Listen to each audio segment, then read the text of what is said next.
Nozzle heats up and the plastic it flows. A creation takes form as the live stream goes. Heart of a maker with a tech-savvy show. Designs in the making, see the hotbed aglow. It's Shenanigans 3D on the digital stage. With each layer printed, he's the maker.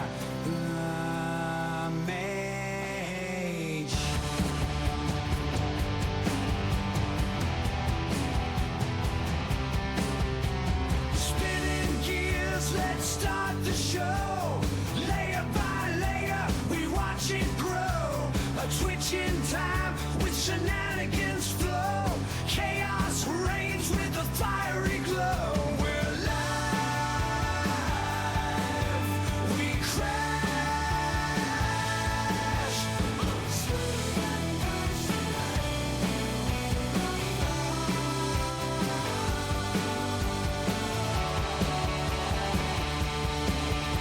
Now watch closely as the filament spins. A wild ride where the line between fails and wins. Accidental art when the plastic rebels. Shenanigans 3D, he's breaking all the levels on the edge of tech. Where the sparks may fly, in the streamer's den, there's no limit to the sky.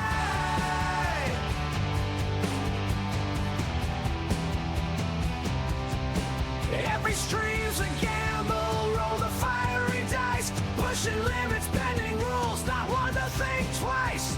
Heartbeat pulses with each print he creates. While the chat's wild wonder in suspense they wait. Rising with the flames in the shenanigans game. Printing out the future, no two prints the same.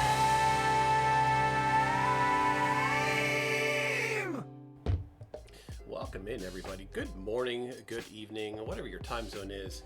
Welcome in. 2Man3D, hello, my friend. 30 Print World 1, hey, how are you doing? Cruising Girl, hello. How's everybody doing so far? Excuse me for a second. I'm doing a shouting out on Maker's deck right now. Because I really didn't go, I didn't go announced yet, so. There needs to be a better way of doing this. There we go. Alright, all my live notifications are out. How's everybody doing? Looking at the instructions for the RC car. Mic is low compared to the intro mic. It is slow, isn't it?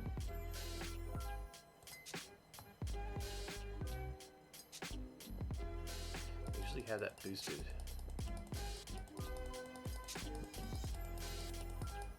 There, that should be a little bit better now. I am talking kind of low too, so that might be the reason. We'll take up to 4 dB. We should be good with that. I know the intro music is loud. I have that. No. Close that out. There we go. All right. So I've been wanting a 5-axis printer for a while now, and I have this printer here. That's not it. I got this printer here. This is my Ender 3 that has with the Core XY conversion kit on it. I got up to the point of the electronics, installing electronics, and then thank you for the shout out, Maker Deck. So yeah, it's just been sitting here, and there's really nothing holding me back from it. The only thing that I really have been waiting for is waiting to get a new display for it. That's the only thing why I really haven't done it. I wanted to get a new display in. I needed to take the kit. This kit comes with a mount right here for the power supply, but oh, you know what? I just realized something. Oh no, that's okay. We're good. We're good. But the power supply I have for this, I don't have the original. You have to use the original parts for it. I don't have the original mount for it. I butchered it all up when I modified this, because I put the power supply down here. It used to be over here, but I put it down here, and then you had to move it back over here for this kit, and I don't have those components anymore. So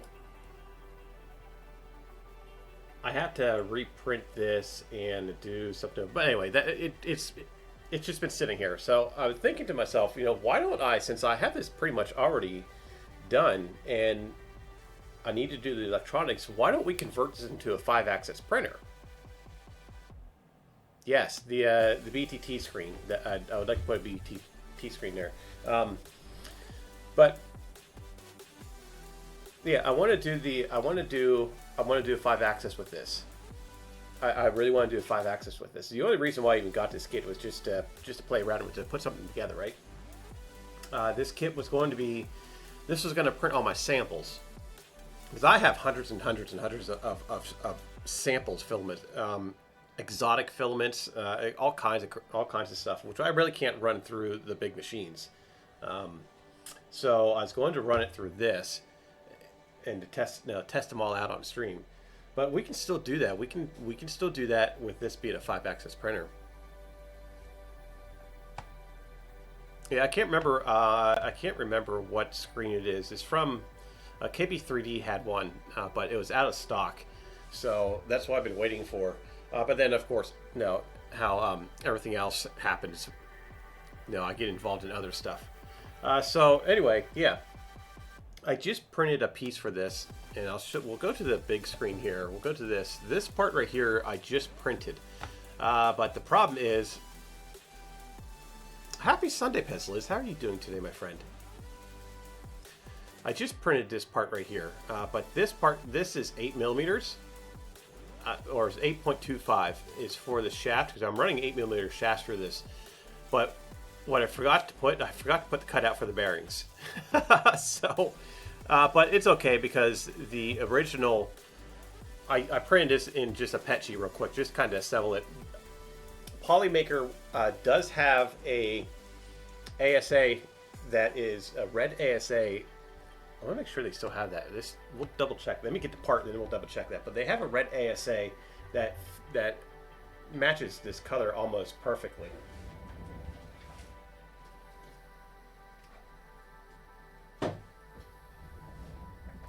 But yeah, see, in the kitchen, huh? Yeah, I just made myself breakfast.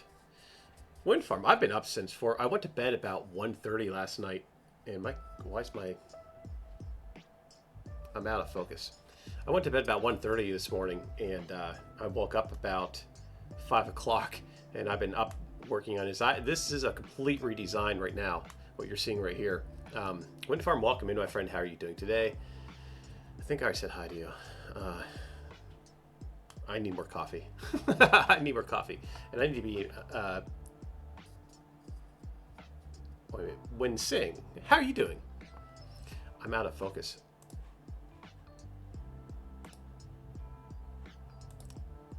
That is my dogs. Let's get back into here. Global face. Why am I out of focus? That's odd. No, I can't have espresso. That would be bad. It'd probably be a good thing, but yeah. So this is the part that I printed to test. So we can test to see if this is going to fit. This is just the one side. There's one thing I am worried about. I am a little concerned about this. Is it works well with the cat? It doesn't. How about John? Welcome in, my friend. How are you doing today? I am worried about if this is going to be able to hold to withstand the weight.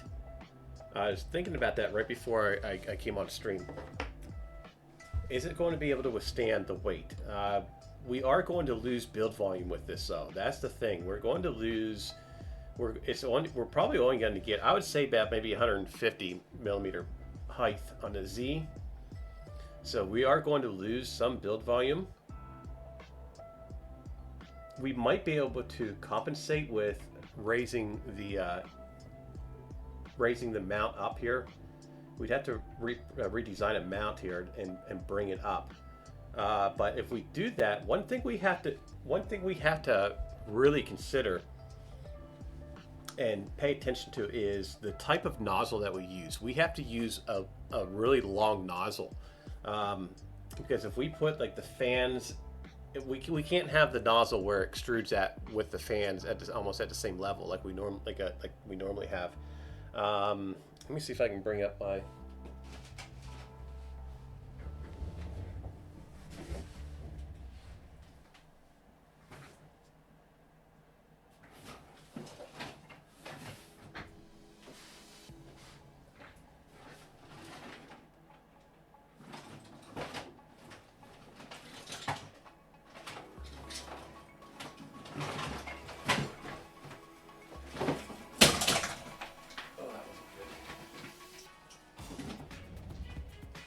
Okay, I do have one here. This is perfect. I got one right here. So, well, let's go to this camera. Here's just your standard ender. We can't use this. I have other extruders and hot ends, but we need to bring. You see how this is? How the nozzle is right here. Okay, and then we have our fans here. We can't use this type with a 5-axis printer. The BTT Panda controller is nice. Now, we're not going to be using any kind of, yeah, we got to think about a board. We got to completely, we really have to redo the whole electronics on this. We really got to think about this one. But we can't use this style of extruder. And the reason is, if I we'll use this build plate here. We'll think of this as build plate, okay, with a 5-axis build plate. So we got the 3-axis, all right, we got the XYZ.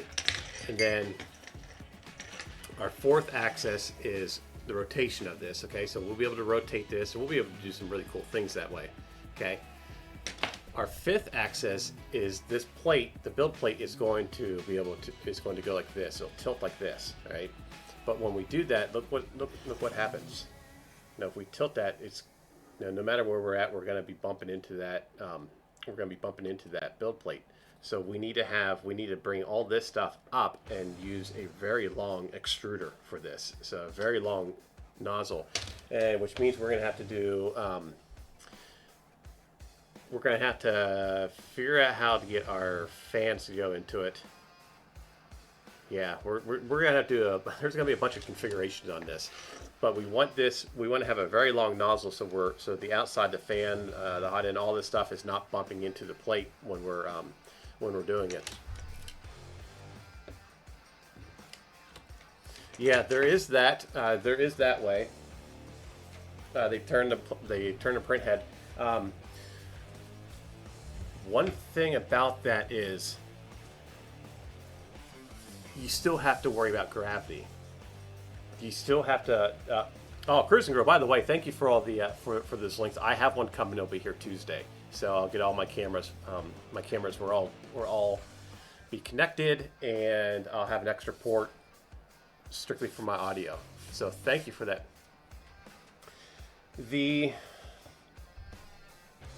If this is a build plate and this is an extruder, if you come down here and it turns its head and starts printing, okay, we still have gravity to worry about. We still can't do 90-degree overhangs. But if we bring the bed up like this, we can print those 90-degree overhangs and then bring it back down, and it'll be completely supportless. Completely supportless. Imagine that, making like a fan blade, making a fan blade like this without having to do any kind of supports or anything. There's a lot of potential in doing that. There are a few out there. Last night on the Poly. My mind's not even. My mind's going back to sleep. That's what's happening.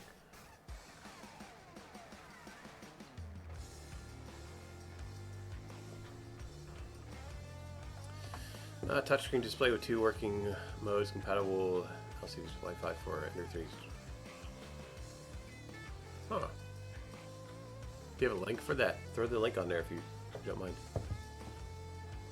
Yes, I put a new 5-piece up there. I got to go back through later today and update my home section. So yeah, that's the idea. I wanted to see if this will fit. This part here goes over. Oh, that's not right. Goes over here. And we don't really need anything fancy over here. All this is going to do is hold the other side.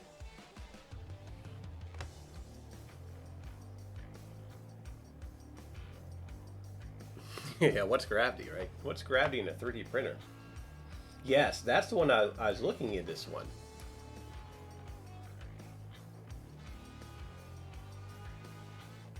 I was looking at this one, and then I was looking at the one for KB3D. Because what took me to KB3D's site is my idea was to take this and put it right here. That's why I was going to go with the KB3D. Yeah, let's see here. Yeah, that's the one that you put. I did see this one, and this is one I did suggest, or I was thinking about.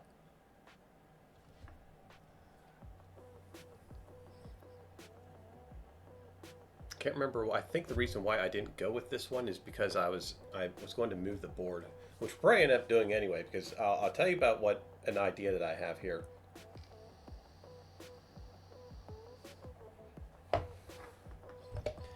One of the things that I'm worried about, I keep hitting the wrong buttons, is are these motors going to be powerful enough? That's what I'm worried about. If they're not, which I don't think they're going to be powerful enough to be, that's going to be a lot of weight on here. I don't think they're going to be powerful enough. I think we're going to have to go bigger motors and step it down. And if we do that, do like a 20 tooth and then a 20 tooth to an 80 tooth to step down the to step it down. So what we'd probably have to do actually is, I like the idea of having dual motors, but we can get rid of the dual motors and we can do like a big motor here, run a 20 tooth over, run a belt system over to the 80 tooth, and then from the 80 tooth back down to a 20 tooth, and then run a continuous belt for that. We could do that. Just have the motor back here. We'll figure that out. Yeah, that could be. Yep, I'll look into that. Definitely, it's not a bad price too.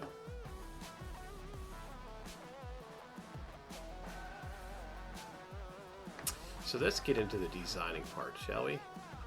Actually, let's see if this part even fits.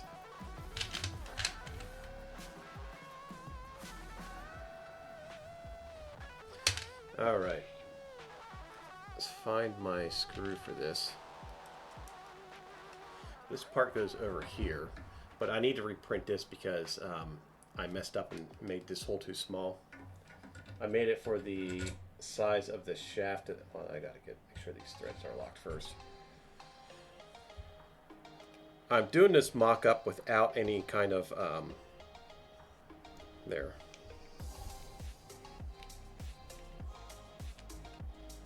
I'm doing this mock-up without thread inserts for now. We'll do threaded inserts in a little bit, but I just want to mock this up. Do the mock-up, actually get it running, and then see how it works. See how everything meshes and the motors mesh, how everything works on it, and then adjust from there. And then if I'm happy with it, then I'll print it in ASA. If that ASA is still. But Nightcore, I was talking to Nightcore over in Polymaker's Discord last night, just briefly. He said that there was a 5-axis at over at Rocky this year. So ASA, let's see what they have for ASA.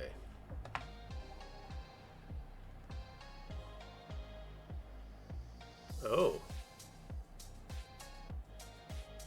I do not see it.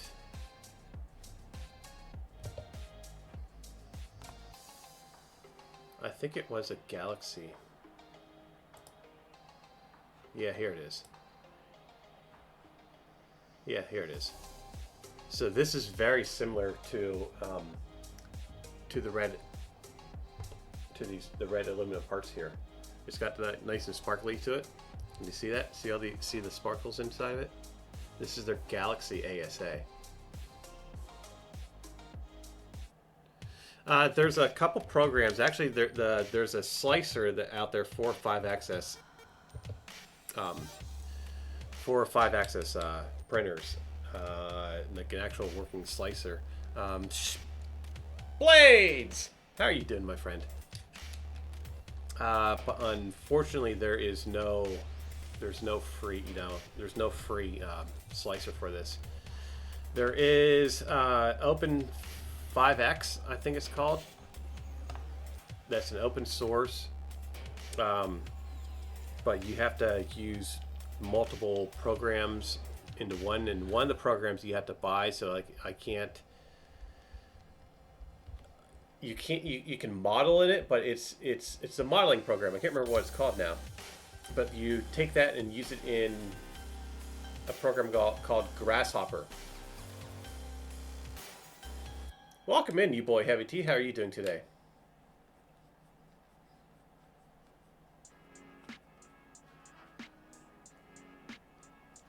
So I'm trying to, yeah, we got to figure some things out. The whole software end of it, it's there are some open source ones out there, but yeah, it can start adding up in price. So I think the best thing to do is to use that new program. I'm going to reach out to the company and see. They're advertising as being new in the first, so I'll see what they have to say. I'll request a quote from them. All right, so that fits in there perfectly then. That's good. So that part fits. I love it when you make things and it just works the first time. Well, it would be the second time because I made the hole the wrong size. So let's get that. Actually, let's fix that and get that on the printer. So at least we get something done with it.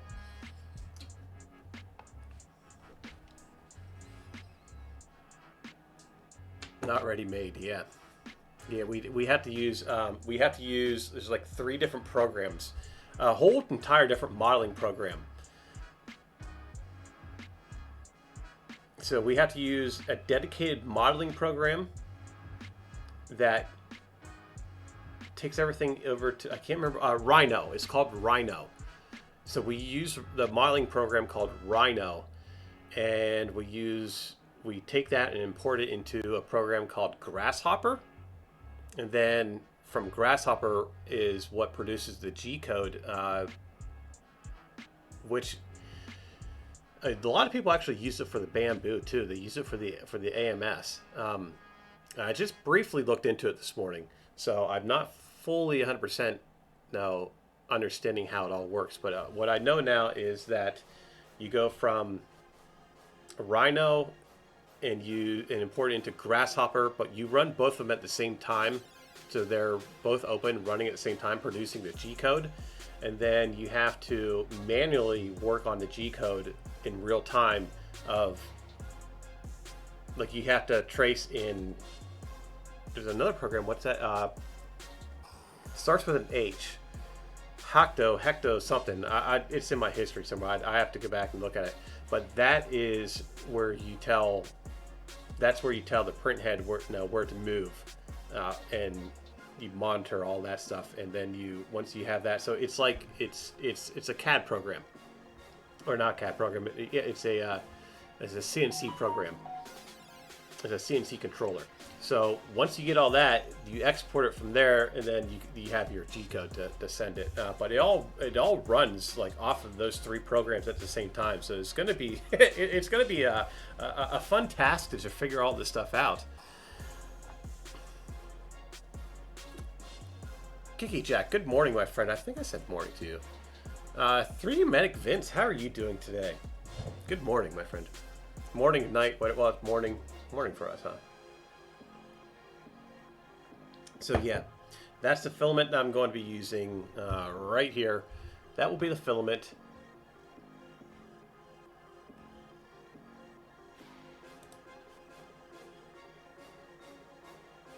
So it is an ASA. So yeah. Let's get into the design, shall we? I got most of it. I had another design, and I completely wiped it out this morning. I was sitting there, it's like, yeah, this isn't going to work. No, this is too flimsy. So I didn't even save it. I just deleted it and started fresh. So that's what we're doing right now. We're starting fresh from everything. And I threw this together real quick. I didn't know what we were going to do. We're going to send this off to the Bamboo. So we'll print the actual part right here.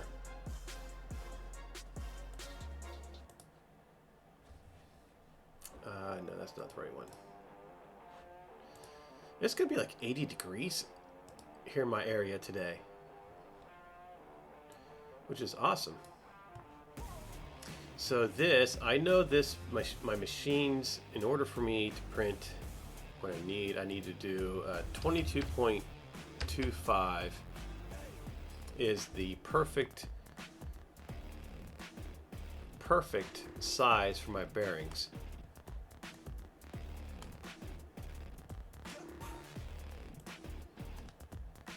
Now, this is going to be running 2 bearings.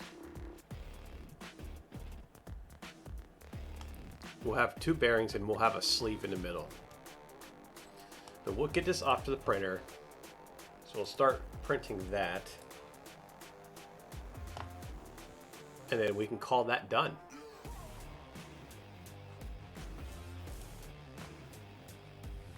We get the build plate.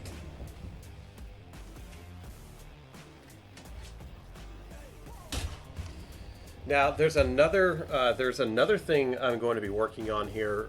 I'll bring it onto stream every now and then, but I'm going to be working on it a lot off stream.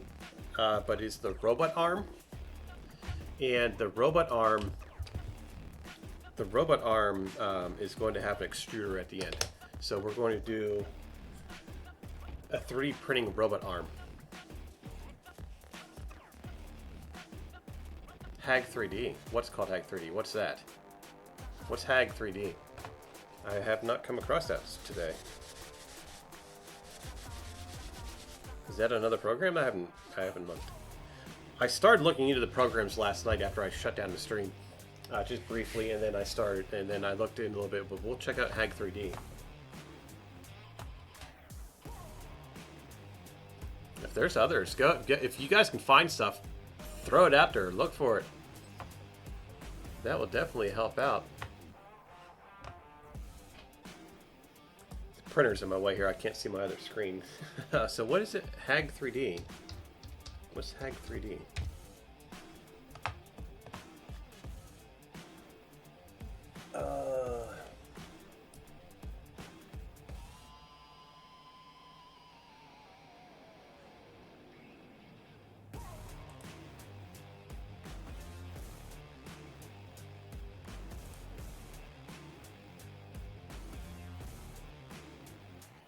Yeah.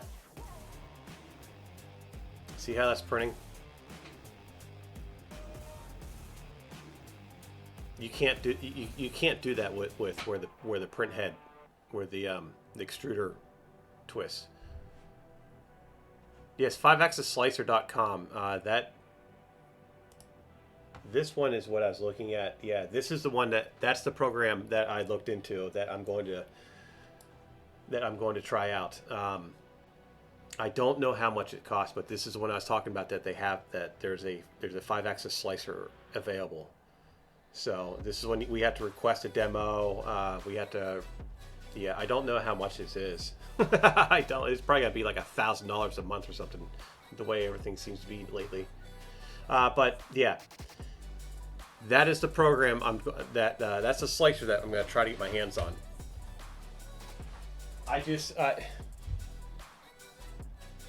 We can go the open source route, but do we have the time for that? That's the thing.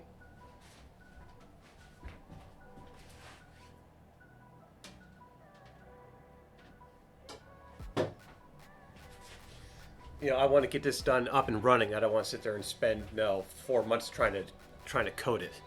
I want it to be up and running. We're going to spend 4 months trying to build the darn thing. I'd like to get it up and running for next year. But that is the slicer that is the slicer that I want to use.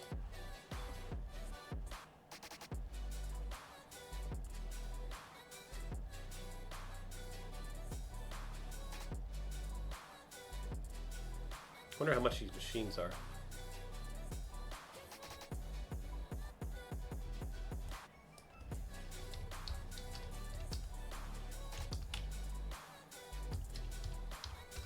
Ag 30 price. Now there's a bunch of stuff out there where you can take already existing printers and convert them into a 5-axis. Prusa has one. There's one for a Prusa.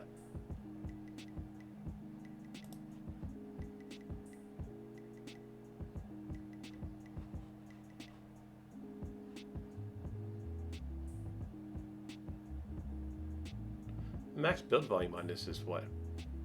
500 by 700 by 400.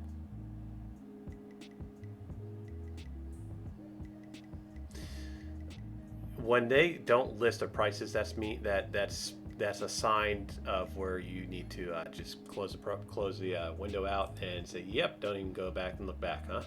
That's probably pretty expensive.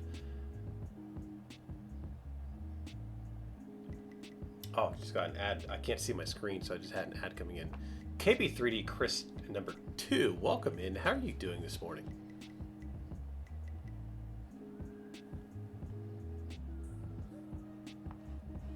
Yes, ad time.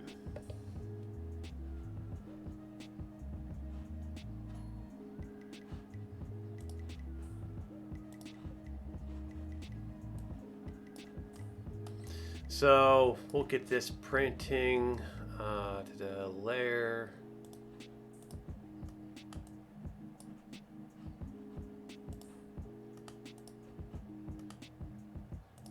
Oh no, I don't want to clone that. What the heck am I doing? Center it. There we go.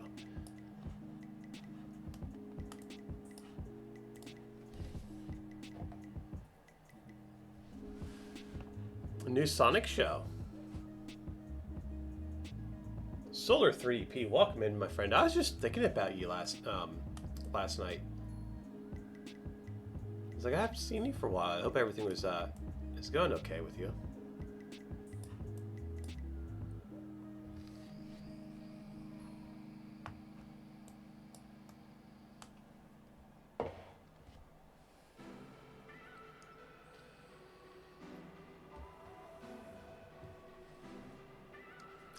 No, I wasn't dreaming about you. I was thinking about you.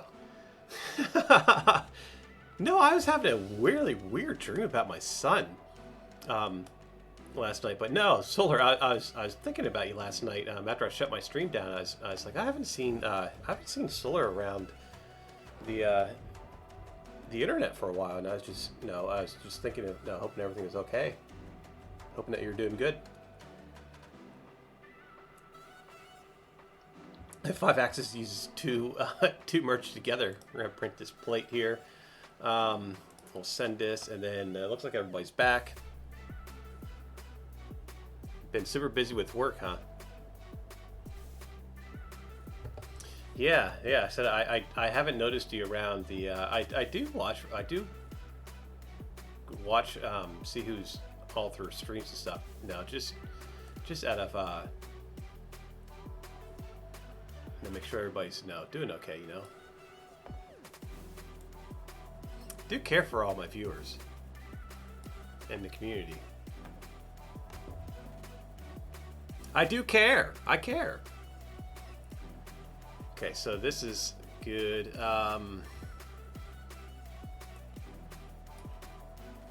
am I doing here? Unsaved. Is this printing? Yeah, we can close that out. Is that uploaded? Did it upload?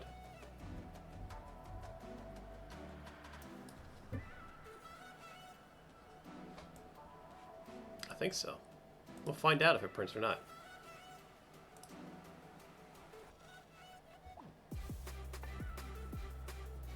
Yeah, up to eat and go back to sleep. I've been there, done that. Not anymore though. I don't do that anymore.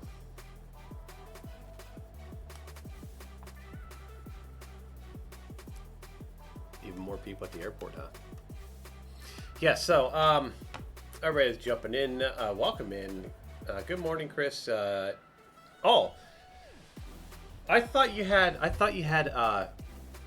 that clear industrial strength resin, but I see what I misread your website, or not, I mislooked at your website because there was a picture it showed of clear, but yeah, I misread that. So I got some of the gray in my cart. I should probably be ordering that. I should have ordered that today. I should be ordering it today. Actually, I should have ordered it the other day to get it here soon. But yeah, that we're going to use that stuff. We're going to test that stuff out to the extreme. We're going to make rocket motors with it. So yeah, we're going to make with that. I've used that engineering strength stuff before, that you guys so kindly sent to me. And that stuff, my God, you can make a hammer out of it and use it.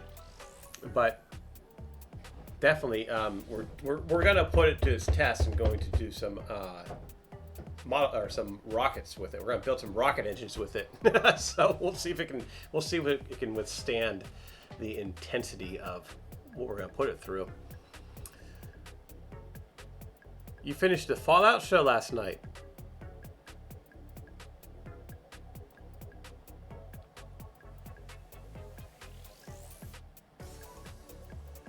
I'll just get caught back up here in chat. Okay, we're all caught up. Alright, so that is printing, so good deal. I did something. So, one of the things I did mention about how I'm worried about the weight to this, of how much weight is going to be on these, but we'll get to that when that comes, I guess. I need to get another board. I need to look into see what kind of boards we're going to need to use for this, because we're going to need 1, 2, 3, 4, 5, 6. We have 6 motors to control. 7 for the extruder. So we have 7 motors that we're going to need. Oh, a dragonfly hot end might work.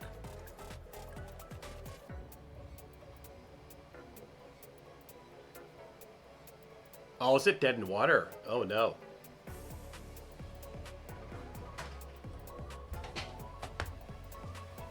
Oh boy, we can't have that. Can you get third-party parts for it?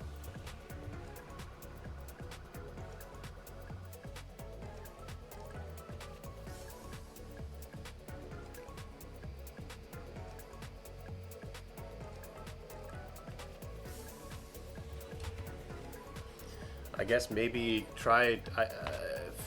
Well, what do you do with that? I guess maybe try to see if we can find a donor on eBay or something. You know, I think that would be the best. Probably the best. See, I was worried about that when I bought the that CRM4, because all of a sudden things like it just disappeared. But I see we were looking at it on site last night, so. Definitely is back.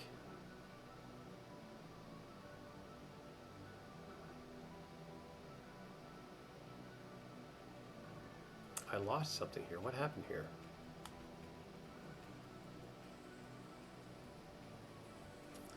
I did have another. I guess we'll just redo it. The cool thing about this is I already have most of the parts. I just need to get a board, figure out the hot end, and yeah, so this is going to be a little bit to get this together. The main thing is getting everything printed, getting the whole design up, and then we can go from there.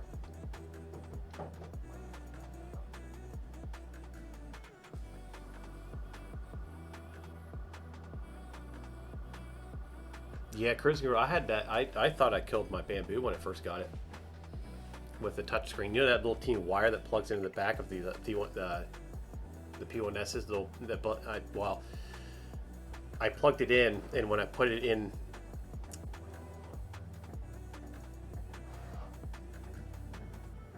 you stole his Photon D2. Yeah, I kinked the wires in the back of the display on the, but I was able to get it fixed.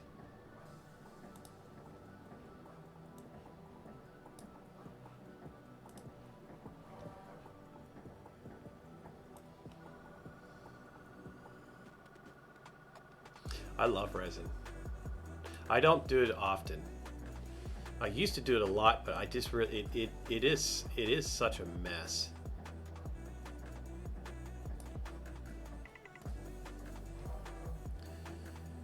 Okay, so that's basically the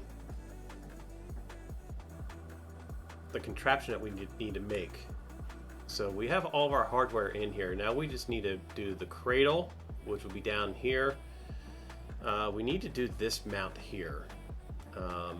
So I guess we can do that now. Yeah, let's do that now. And that is on...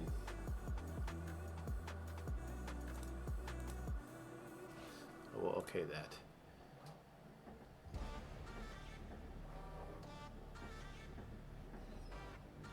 Yeah, I was thinking about maybe getting another resin printer. I'm not sure yet. I like the ones I have, but I'd like to get I'd like to get that 12K.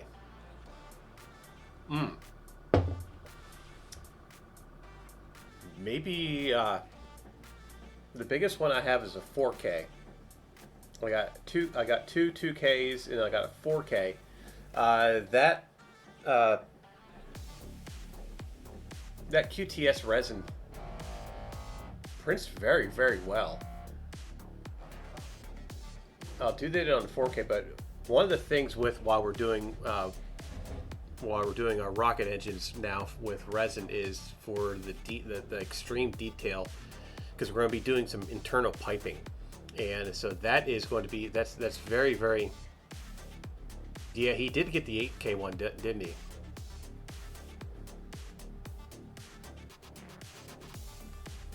Did something to my finger last night. I don't know what. I need to worry about the. We're going to be doing some internal piping for the nozzle. We're going to do some cooling vanes, and that's one of the reasons why I'm switching over to resin, is so we can get that fine detail, get all those all that stuff in through printed out there. We're still going to do a modular system, but yeah, we're going to have. I really want to start concentrating on the linear flow of the nozzles. And I think the resin, to be honest with you, I think the resin will hold up better to heat, especially when we make the rotating detonation engine. That really needs. We really need to pay attention to that one. That one really needs some fine detail.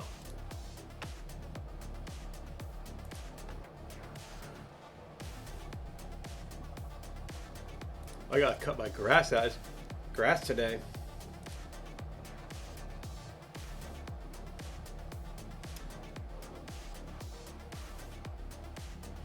Okay, I really wish this timeline wouldn't do that. I'd like to see my parts. So let's get rid of this sketch, and we'll just start a new one. Actually, we probably should do that. We should probably go from the top down.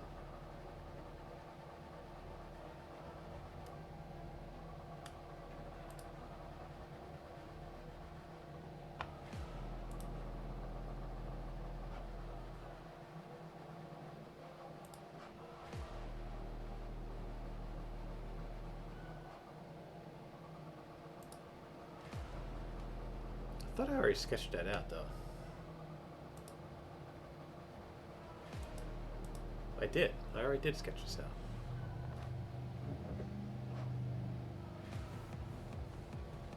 out. I was looking into, earlier this morning, I was looking into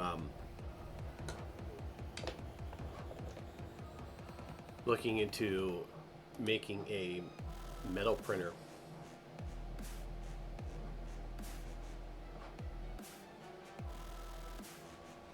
But that, I don't know about that. I just don't know. I don't know if I can pull that one off.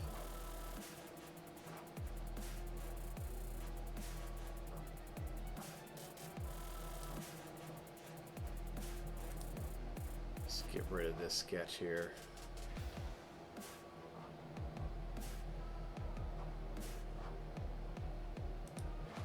This is what I need. Okay. So this, extrude this, turn that on. Okay, here we go. We need to bring it down to 30. Negative 30. What am I talking about? To bring it down to negative 30.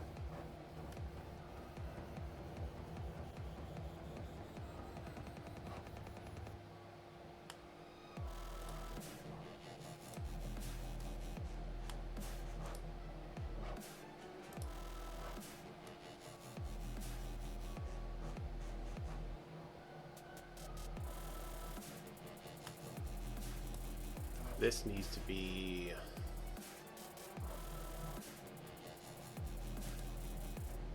This needs to be 20, I think.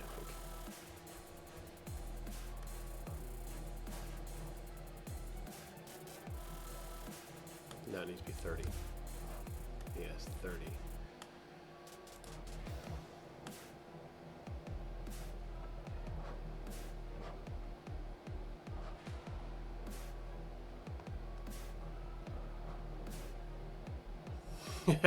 Yeah, everything's questionable now, isn't it?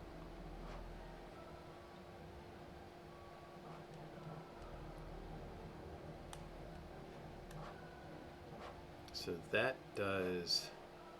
That works right there.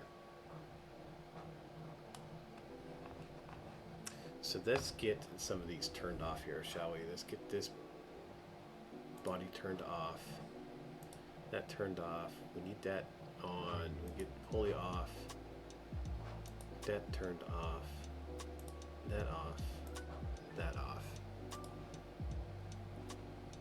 Now we actually see what we're doing here. Because we need to get this connected to this.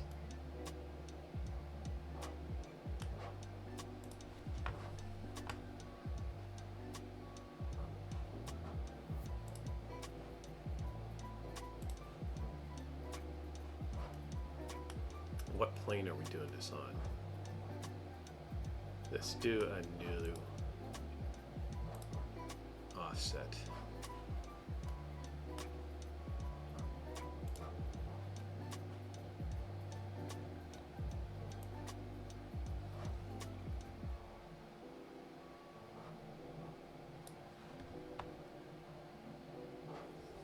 Why is my lights blinking? Oh, because my disclaimer went.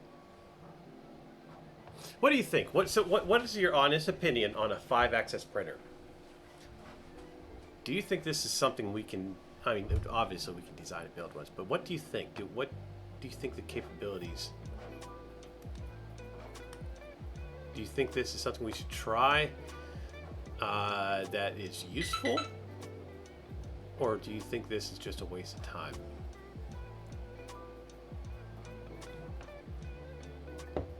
Do you well, I shouldn't say waste of time.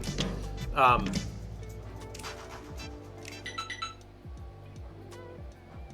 are you doing? Turn up. Do you think it's practical?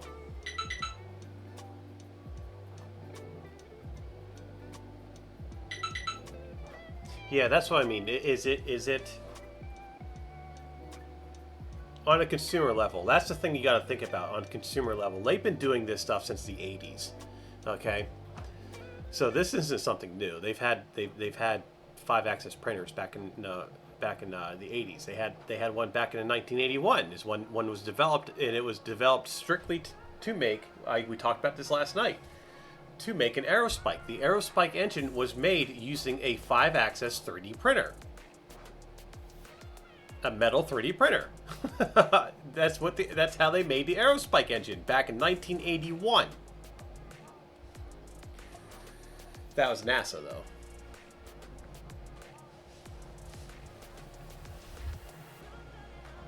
A lot of the things here, a lot of the things that you see me do is not something that's new. It's not new stuff. What's different about it is it's on a consumer level, it's on a hobbyist level. It's something... Yeah, contract for NASA. It's something that I'm doing at my house, something that you can do You know, it's something that we as hobbyists are able to do now. Now, before to get your hands on something like this, you had to be like some kind of rocket scientist.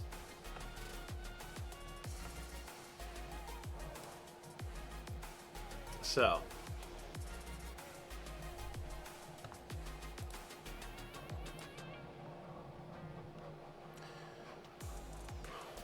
we need to make this motor be able to pivot, right? So this stepper is going to go right here. The stepper is going to go right here, and then we need to make it. We can make it so we can slide it back and forth for the belt tension. Yeah, exactly. The printer's not new.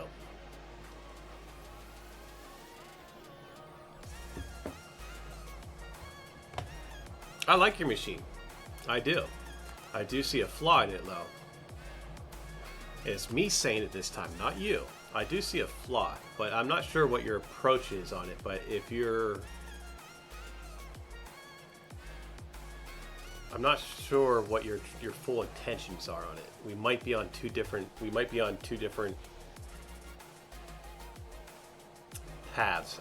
We're not on the same approach. We're on two different machines. Two different capabilities, I would say. So if I look at it from what I'm trying to make, it won't work. So I'm not sure what your intentions of it are. Do you understand? Am I saying it right? I get messed up with words, but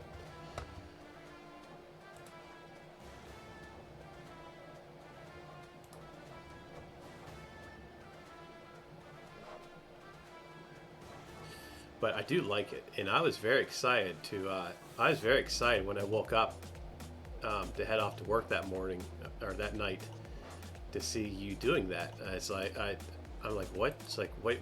It's like, what's going on here? I was confused. I was confused for a minute. You made it with a box of scraps. Yeah, I was a little confused there for a second. I was like, what is he doing? I'm like, am I watching the right stream?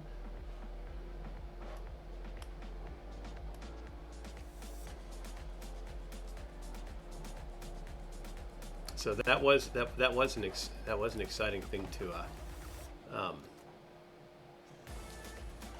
start my morning, or I guess it was morning, wasn't it? Start my day off, because I ended up driving to Pittsburgh.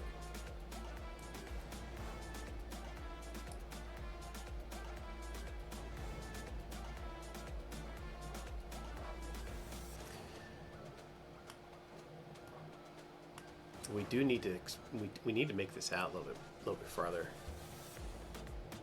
So we'll delete this part here, and we will move this line out about there.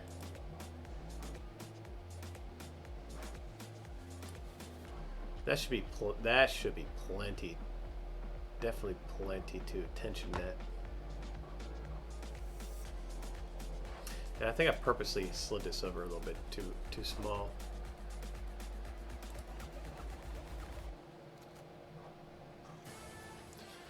Yeah, I can see it for making minis and round stuff. Yes, that is definitely workable. But I'm trying to make things at 90 degrees, 90 degree overhangs. And that's where my approach comes into it. You know, I want to be able to make an auger. You know, I'll be able to, you know, instead of having the print head move to print the auger, if you do that for like an auger, right? For what you just said there for making minis and round stuff, yeah, your approach will work. If I would use that for my approach to make an auger, if I would bring that head down like this, I would still have gravity to. I still have to deal with gravity with that overhang. But if I keep the extruder stationary and bring the bed up around and rotate the bed as this goes up, as this moves up and down, back and forth, then I don't have to worry about gravity. I don't have to worry about the overhang because I'm just printing straight. I'm continuously printing straight down on the part as this rotates.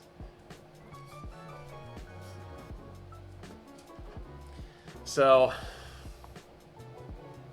exactly, 3D Print World. That's why I love what he did. That's why I'm saying we are in two. We're designing two separate machines. We're not designing the same machine. We're designing two separate machines. The one that he designed is works for his application. The one I designed works for my application. You know what I mean? Yeah, they're hard to compare. But I love what you did. I love what you did, Turno. I was very excited to see that. I was very excited to wake up and head off to and see you doing that. That made my night. That really made my night seeing you do that. I can't wait to see. I cannot wait to see that someone make that. No, you want to send it out to test or whatever you're saying. I can't wait to see it actually in action. I'd love to see that in action.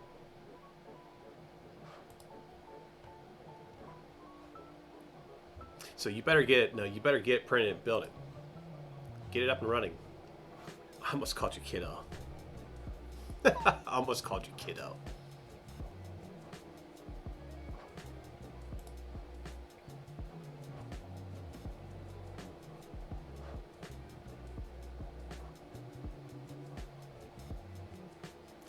I'm sitting here thinking of my son. My son's not here with me. He's at his mother's, and I cannot. It drives me absolutely bonkers when my son's not with me.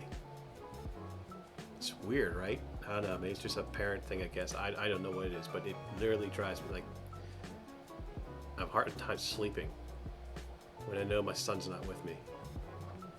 And it has nothing to do with his mother. It's just I just you know.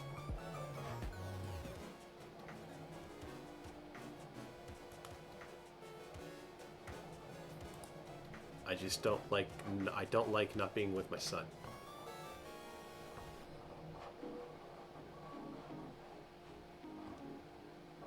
Victory screech! Yeah, it's a needed-based decision.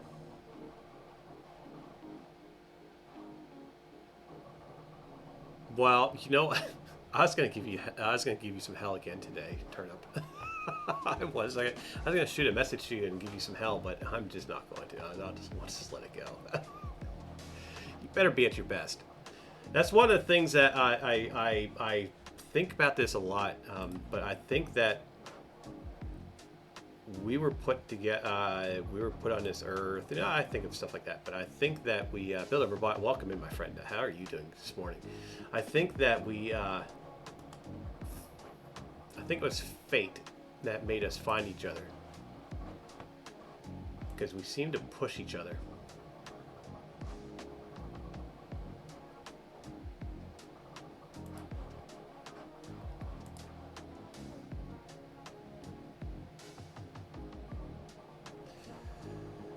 I guess we can do that. What the hell's going on here?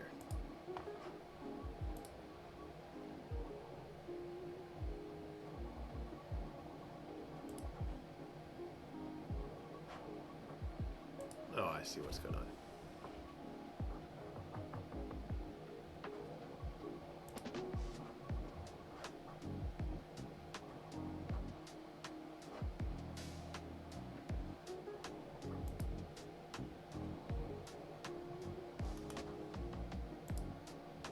This will allow us to slide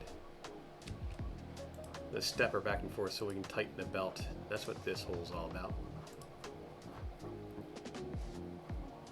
You're put on this earth to annoy your dishwasher. You know, I thought about something, Bill Everbot. You said you're an engineer and all that, and I was thinking, it's like, you know what? I was wondering how many times that you see me do something on here. I'm not even showing the right screen. So how many times that you see me do something on here, and that you're probably just sitting there scratching your head and shaking your head, and you're like, what the hell is he doing? I'm sure there's probably many times like that.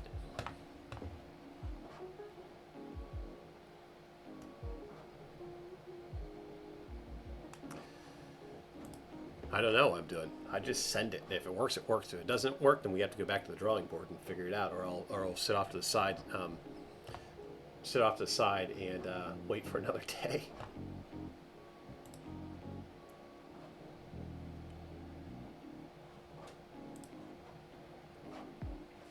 But it is coffee time, so that's all that matters. Coffee. I'm sure I do that to a lot of people, actually. Probably a lot of people wonder, what the hell is he doing? I don't even know what I'm doing half the time. Just send it. That's my motto. Just send it.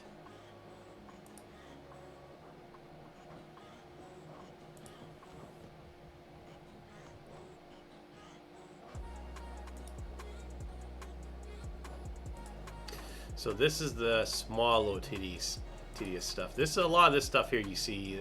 What I'm doing now is I do off stream, because it is a little, you know, it does get a little boring getting all these little fine details in here. It's not all flashy all the time. But I like to do these Sunday morning streams with coffee. You found most of them don't even know what they're doing. But this is what I do, you know. The only thing that's flashy in my stream are the lights. They don't even work half the time. But yeah, this is just a regular Sunday. Well, the boy and I would be cutting grass right now, but which I gotta cut my grass today. But yeah, this is what I do. Let's create another slot.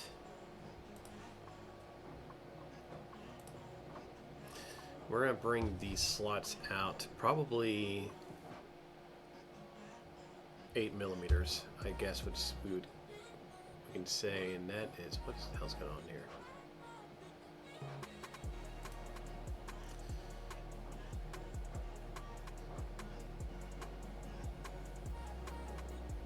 And we'll do this at 4mm.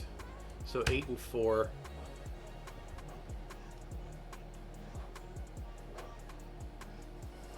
Now, I enjoy sharing what I do here with everybody.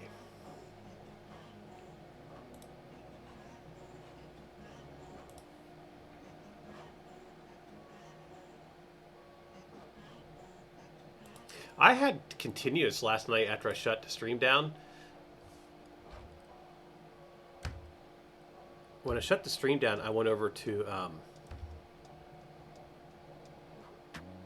that wasn't supposed to happen. I went over to Polymaker's Discord and went on there, and I was like, went into the Hangout. It's like, well, I'll go on the Hangout for a while I work on this. And I had complete audio issues. I had like my whole thing like went completely crazy again. I'm not really sure why. So I was on there. I finally, took me like 15 minutes to finally able to get into the get my mic working. I had complete audio issues, and then I said hi real quick, and then I was trying to share my screen to work on this, okay? And for some reason, I couldn't share my screen. It was like just madness. So I finally just told everybody in there, said to hell with it, and I told everybody good night. Said I'm done dealing with audio video. I've been having issues all freaking day. I'm done. I'm done. So I shut everything down. Went and made myself something to eat. Came back down here. I went into my own Discord, into the Hangout in my own Discord, and everything worked fine. I was in there for about 5 minutes. Sent a message out to Turnip to see if he was up and about. Waited for about a minute or two, and I said to hell with it and went to bed.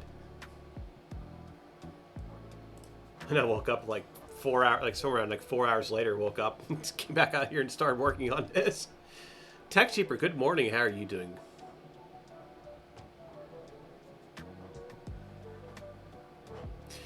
That's partly why I'm no longer an engineer. Got in trouble a few times for saying other engineers were wasting my oxygen. You just weren't at the right place then, you know?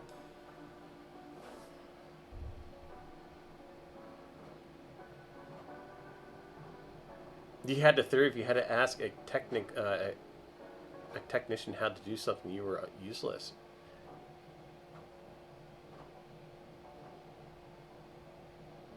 Yeah, it was all overload on tasks. How's it going, TechTeeper? Yeah, you know, what's...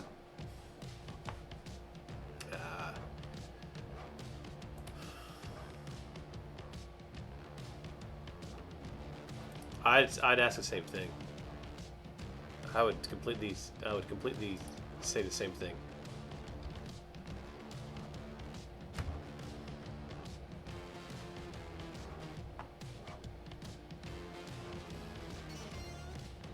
I just brought up where, you know, I'll show you how to do it one time. Like my grandpap did this a lot to me. I'll show you how to do it one time. I'll show you how to do it 2 times. If I have to show you how to do it a 3rd time, I'm going to start questioning if you are able to do it. You know.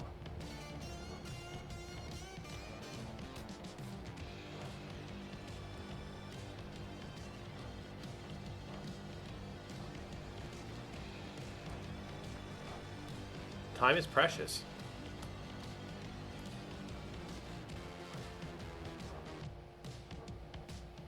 Okay, so it's I know this. I shouldn't say anything about it. I don't know. The hell with it, I'll say. So the world now is just. I don't know. I don't know what.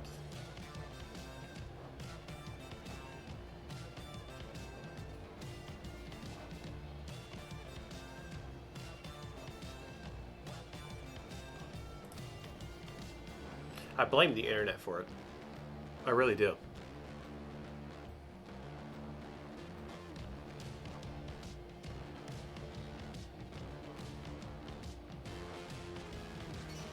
When I've been put into team leader situations, which I have, I've done stuff like that before. I've been a leader a few times. And I've always respected the people that were down a tier from me, or well, not a tier, but no, I've always respected my team. You know, I've always allowed them to do their thing. You know, and never questioned what they did, and always stood behind decisions that they made. But I expect a good job. That, you know, I expect you to know what the hell you're doing.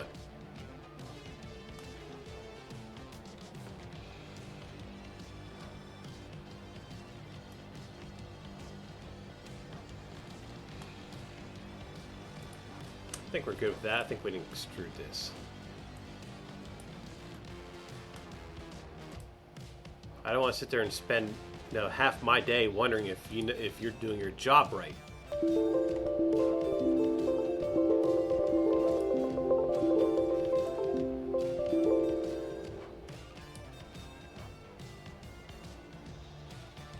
Yeah, that's what you get paid for. Yeah, too many distractions. It is, but you know, if you look, but actually, if you think about it.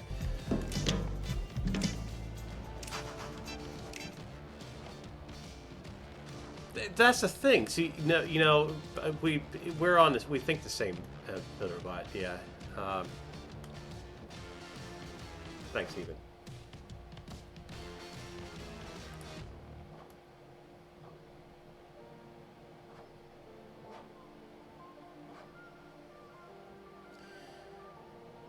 Okay, I think we're good with that. I think that mount looks good.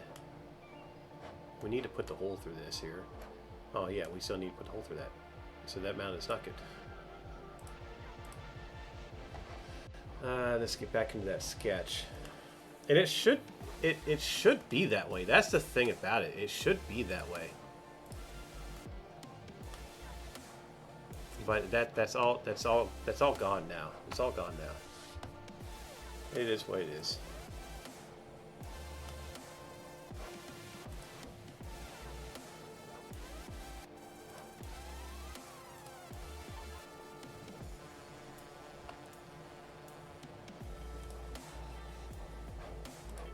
Okay, so what's this? 22.25.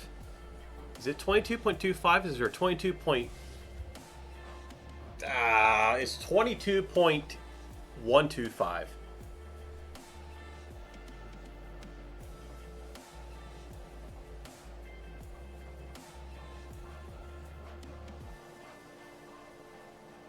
A 5-axis 3D printer, Tech Jeeper. That's what we're making. We're making a 5-axis 3D printer.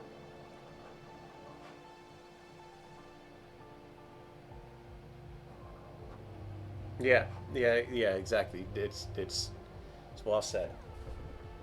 I think it's 22.125, and I made it 22. We'll find out when this print's done, but I think I might have messed up my hole, so we might have to reprint that that part again. So we will do this at 22.125. I'm pretty sure that's my whole measurement that I need for those bearings. But we'll do it at that. So we'll finish this sketch. We can always go back and fill it in later. I'll show you here in a second here, TechJeeper, what we got here. Let me get this up here so I'm not losing track of my thing. We'll cut that. So there. So that. Why is that? Why did that? What happened here? Look at that. Where did that come from?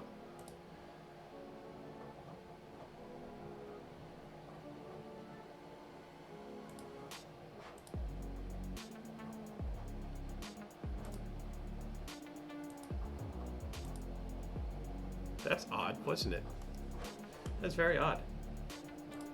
So let's make another sketch again. That was odd. It's like they just hold, but it wasn't showing up in my timeline. 22.125 is the hole diameter for the bearings. I'm pretty sure 22.125, not 22.25. I'm pretty sure it has that one in there. So let's finish this sketch. And let's extrude this so we can cut it out. We'll say okie dokie there. Printing in the 5th dimension. Yes. The printer, no, but the tool for the 2 axes, yes.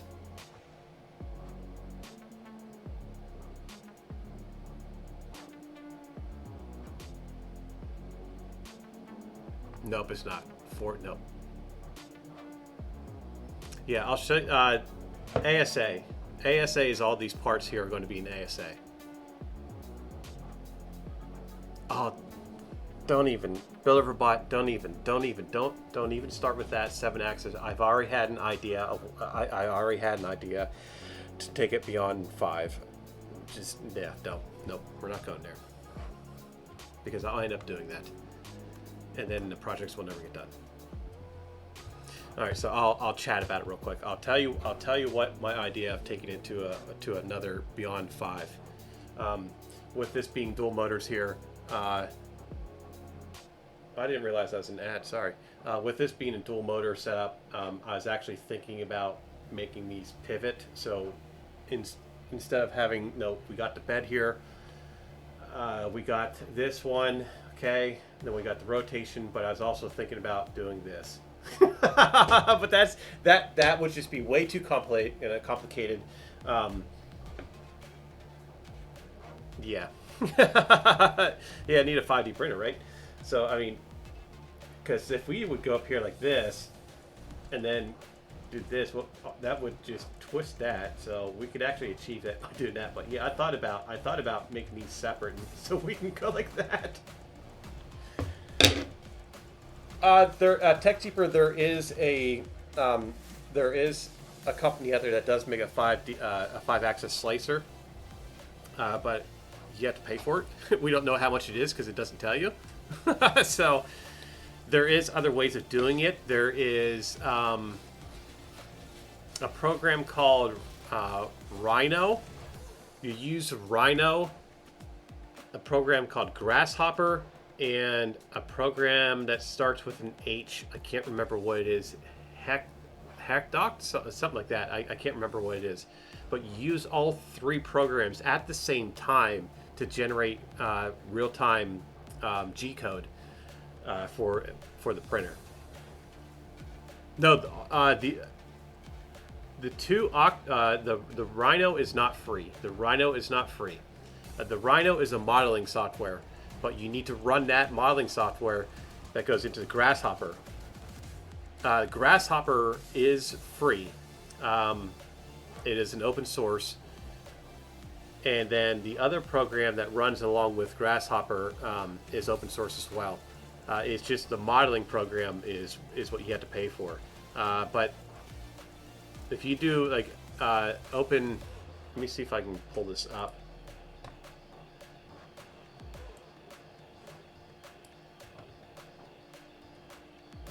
Why do people always rag on Taylor Swift? Why do people do that?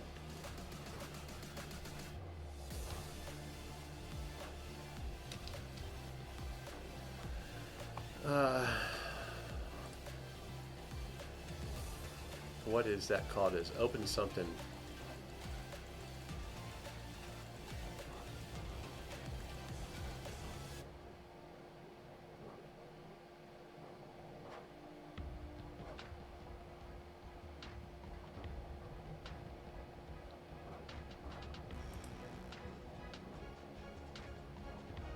Five-axis slicer. So here is this is the slicer for it. One of the slicers you can get. This one is not open source. All right, come on.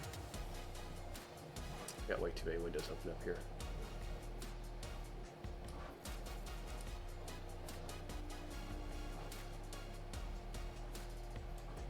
Okay.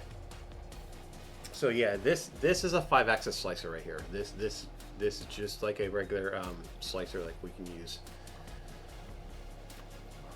No, this is just like Cura and all the others.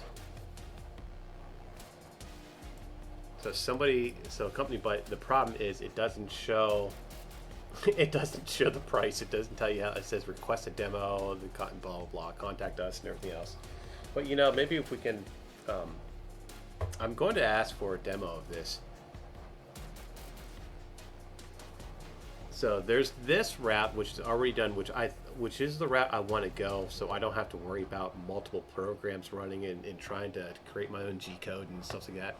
Then there is the open source. Was it open source 5 something?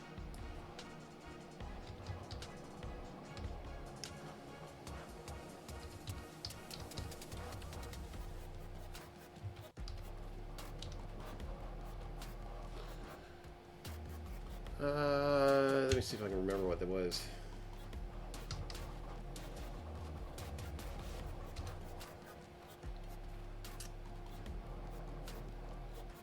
There's Open5X.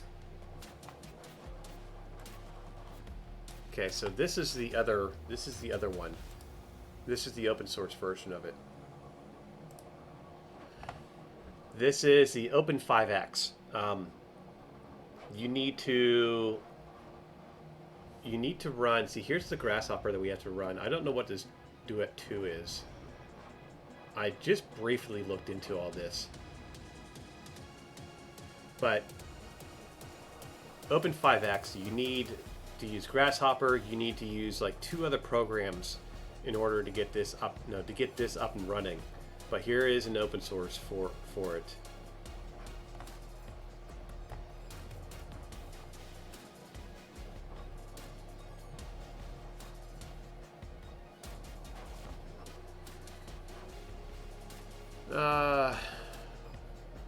Random statement. What? How many songs can you write about X's before you get the clue? Yeah, don't even get me started on that. My God. That is just...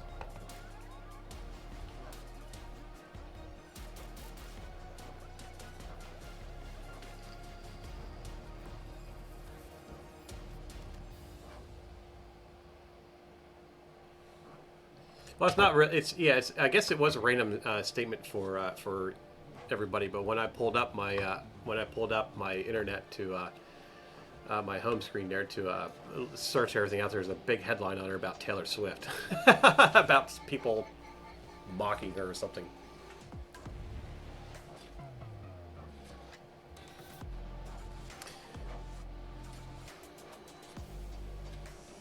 It's like sheep falling in. Yeah, the herd. Yep. Yeah, she's a good writer. I don't. You know, I don't look at celebrities as role models or I don't look at them that way. I look at them as a normal person. I look at them as if that's their job. You know, that's what they do. That's their job. I've never been one to be like, oh look, no, to idolize somebody. I never have. Never been like that. If I would see them in I wouldn't stop my day to say hi to them because of their fame or anything like that. I'd say hi, just like I'd say hi to somebody. I'd say hi to them walking down the street, just the same way I would say hi to another person walking down the street. I don't see them as different. No, that's their job, you know. Yeah, it's corporate America. Yep. If I'd sit down in a restaurant and some famous rock stars beside me at the table beside me, I would give two shits about it. You know, I'd enjoy my meal and they enjoy their meal and we both go on our own ways. You know, it's.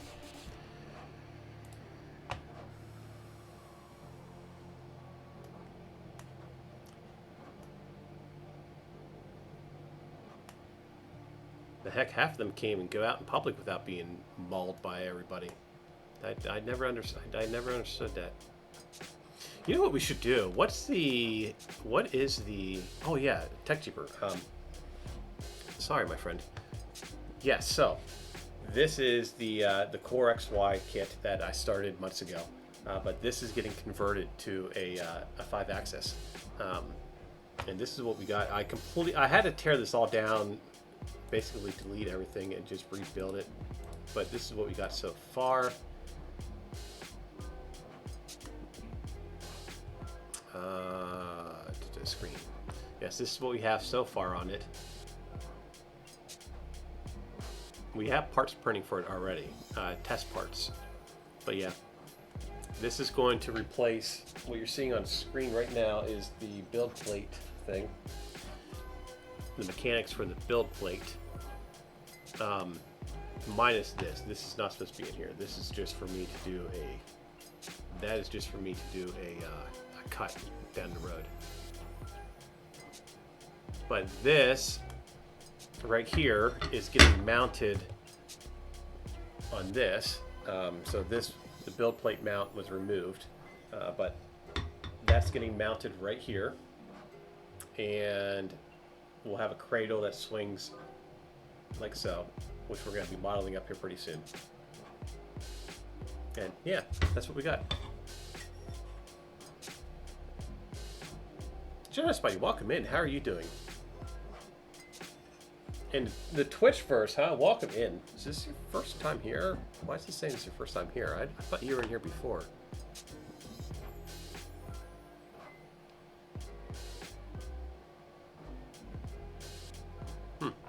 Who knows? My Lumia stream acts up sometimes. They start welcoming me in. Is this your first time?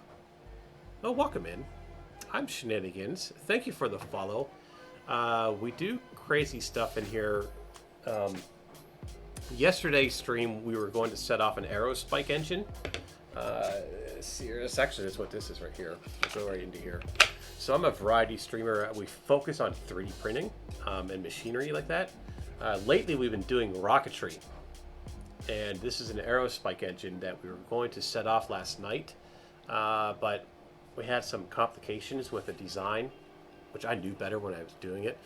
But so I had to reprint this, had to redo this, and we'll set this off when I stream again for my next weekend stream. Is not this coming weekend, but the following weekend.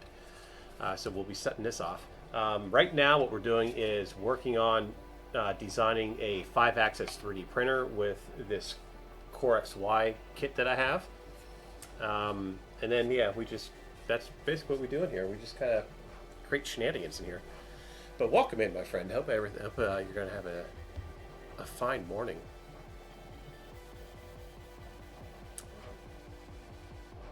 Yes, Jim. Welcome in, my friend. This is my Sunday. This is my Sunday coffee stream.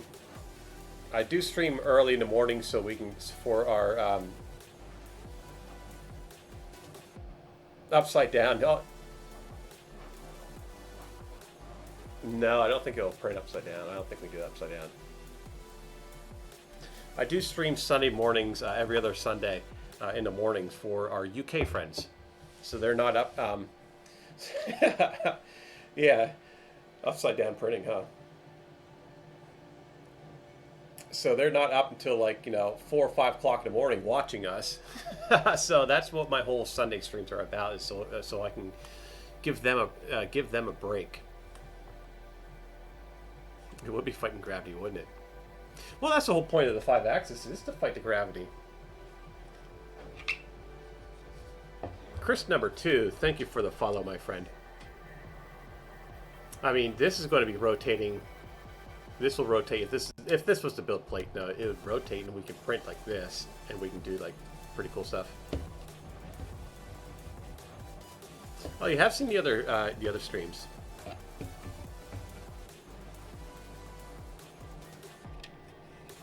Oh, thank you. Yeah, we're real big on communities. Real big on community here. But yeah, this. Like I said, this is just my Sunday streams are just just brainstorming basically. We should probably call it the brainstorming streams or something. There's really nothing. I was going to print Rocket out, but I said no. We'll let the printers cool off for a little bit. The Sundays are just me. Just what are the 5 axes? The brain drain. Yeah. All right. Oh, there's a coffee ground in that. We will go over this. Let's get rid of the face so you can see this. So this Jim, this is a Core XY. Okay, most printers, like you see, like you have bed slingers, which is, well, you can't see it because it's dark, but this one right here is a bed slinger where the bed itself moves back and forth like this, and then the print head goes up and down on the Z, and then it moves back and forth. So that's how we get our 3 dimensions, right? Now that's your standard printer. Then we have the Core XYs, which the Core XYs are these 2 machines that back here are Core XYs as well, where the bed stays stationary with exception of the Z. It moves. The bed itself moves up and down. Okay, and then the X and Y is moved around up on top, and it stays up on top, and that's what this machine does. This machine is basically the guts of the 2 that you see behind me. But this is the print head. The extruder goes up here. Okay, so we got our 1-axis number 2, and then we have our bed, which goes across here. This moves up and down. That's for our Z. That's our 3-axis. 4 and 5 come in where, and this is what we're making on what we're designing right now.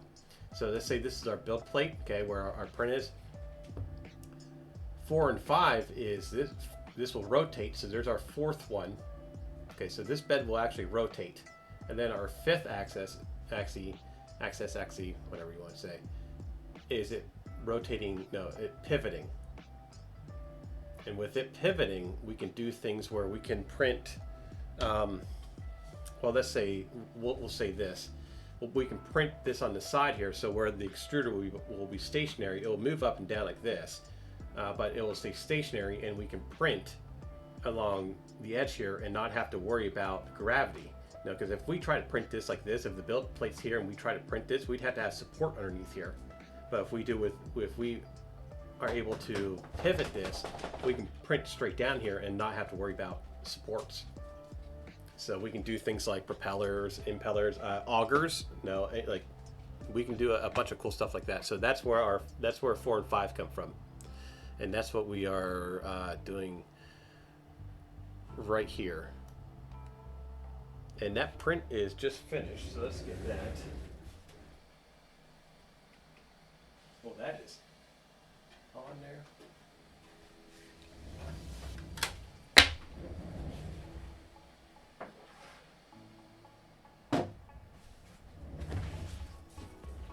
Okay, so where did that go?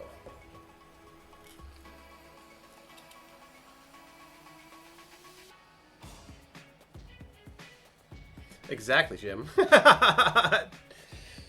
Ask me about it. There's a bunch of stuff in my head that just sometimes it's hard to get out.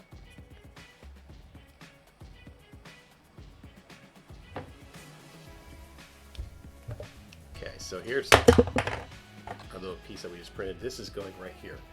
Now, I had to reprint this because I messed up. And I'll show you what I did. Which I have a feeling I messed up for a third time too. So I forgot, this is an 8mm hole. This is for the shaft that we're going to be using. Mind blowing to you, huh? Yeah, we just have fun in this channel. That's what my channel is all about. Just a place to everybody hang out and just have fun. So this is printed with a PETG just for testing purposes. This will all be printed in ASA.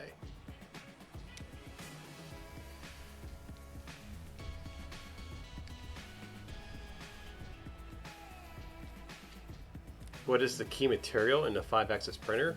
What do you mean? Like what we're going to be printing with? Or what we're building it out of? We're building it out of ASA, but what materials are we going to be able to print? Anything. The same thing we have print with other materials. You know, with the other printers, there's really no difference on that. The only difference is we're going to be able to print more exotic, like.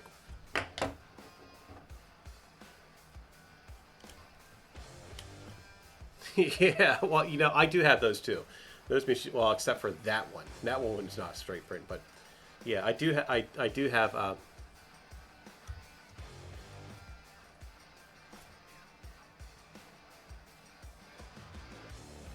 Oh yeah, there's all kind.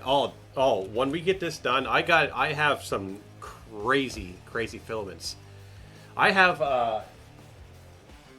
iron filled filament.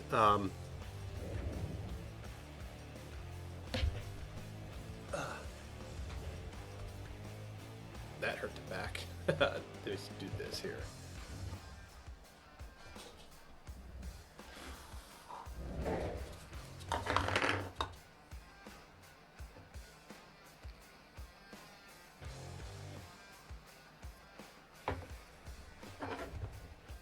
Yeah, 3D Print World, we're using ASA for all the parts, all the printed parts on this. We're using ASA for it. But Jim, here's this is iron filament. This is iron infused filament. That's actually rust. That brown on there, that's actual rust. Yeah. So that's pretty cool. But there's all kinds of cool stuff. And I have almost about 400 sample filament packs that are just, they go from metal like this to I don't have a conductive. The conductive, I have rolls of conductive filament, but yeah, we have flame proof. We have, yeah, I do have one. I can't remember what it is, but it has a 500 degree print temperature. It's like I don't have anything that prints at 500. No, 500 C. I don't have anything at all that prints at 500 C. I don't have no printer that can do that. So we got all kinds of stuff. I'm going to go and grab a bearing. I'll be right back.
I'm pretty sure. I think it's a form of nylon. I'm pretty sure one of my.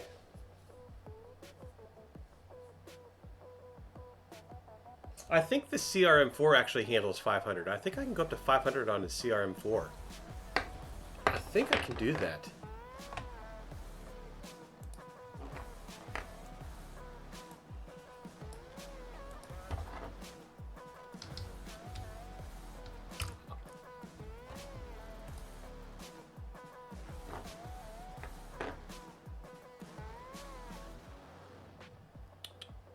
I think that, yeah, I think that can go up to 500.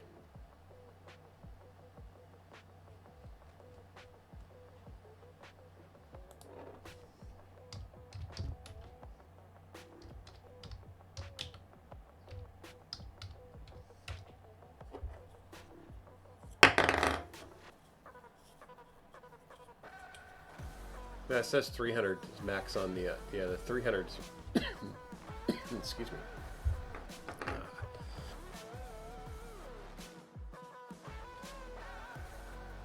Yeah, 300C is the CRM4. What is the K1 max temp? I thought I recently got a printer that can do that. Because I got the filament before I had those two printers.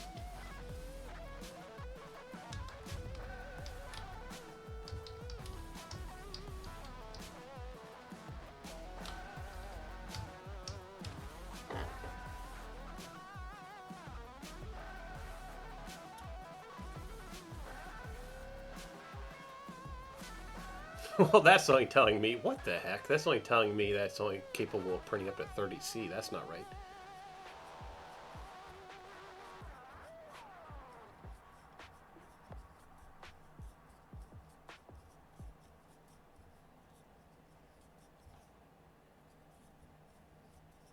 I think the max, Maker Viking, how are you doing?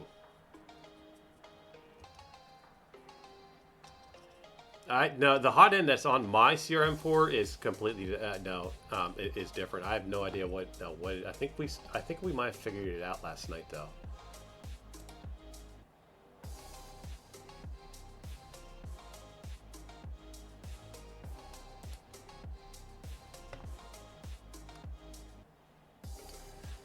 I think.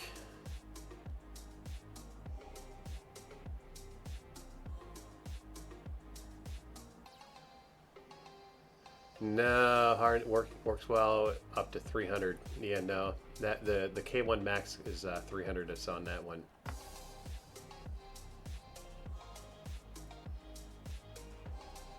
Yeah, I don't have anything. I don't have anything that'll go up that high. Ramon, welcome in, my friend. How are you doing today?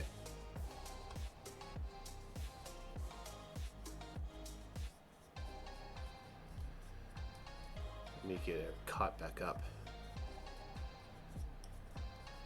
Yeah, the spider is the one. The X1E might do 500. Well, that's a possibility. Yeah, that is a very good possibility. Still waking up, Maker Viking, huh?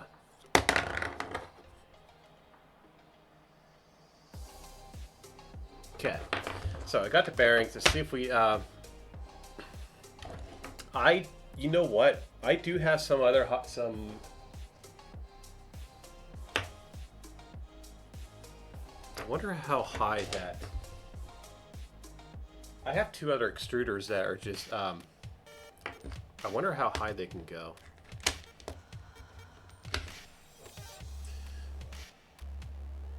Okay, no, all right, good. So it is. Yep. All right, so we're good here. That is 22.25 is that hole. That's the perfect fit for those. Those things slide in like butter. So 22.25 is what is the perfect hole for as far as my calibrations are. From going from my software to my printers is 22.25 is the hole for these 8mm diameter for these 8mm What are these? These are...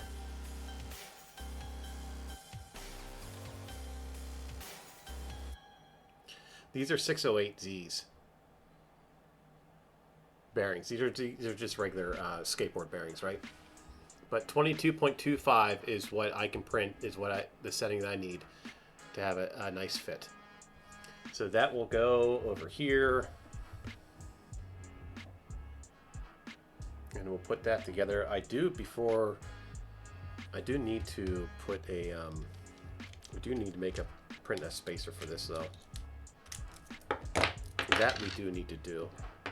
So we'll print out a spacer for it real quick. Let's get my calipers. I need to get a new pair of calipers. You looking to buy an HT printer? So that's 7 millimeters. So those are 7. What is the height of this?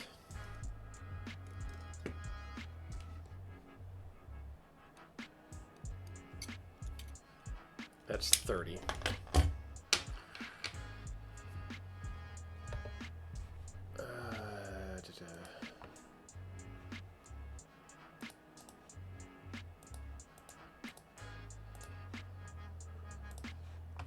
Cool. We need to put a spacer here. We need to print a spacer, and then we'll start working on this.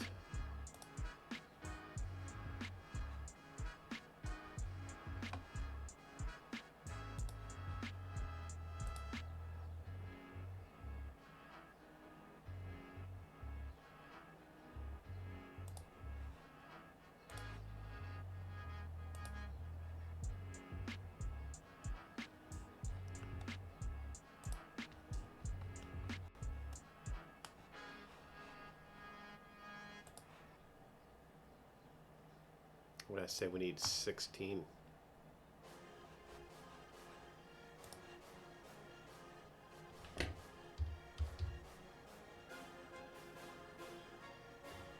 New body.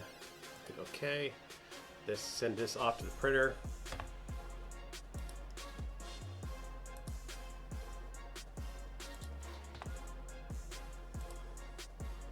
We'll print that out and we can get this actually mounted. We can actually get a part, so this is obsolete. We'll get a part printed, ready for the printer, huh? 1, 2, 3, 4. 3, 4. I'm missing a piece.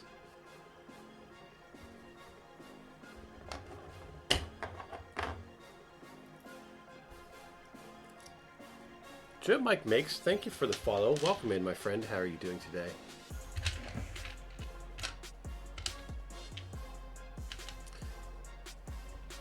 I am missing a screw.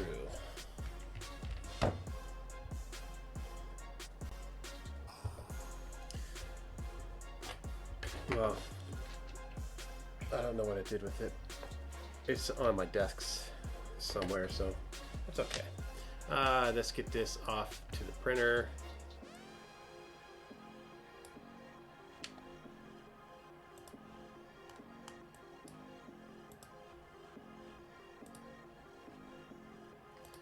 And we'll print this. This is just a spacer between the bearings.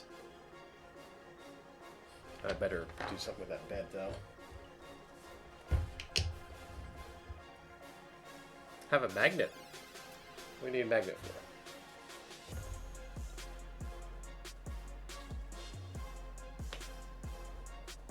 Oh, I know it. I got a bunch of magnets somewhere, but I have it somewhere up here. I'll pull that out. I hit that with my head, by the way. There it is. I need to pull out my my organizer since we're going to start tearing this down.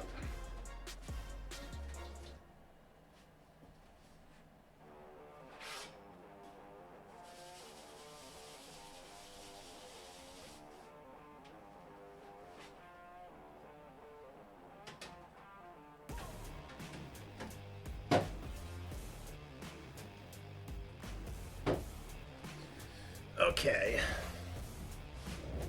Now we can send this off and get that printing. Aaron, welcome in. How are you doing, my friend?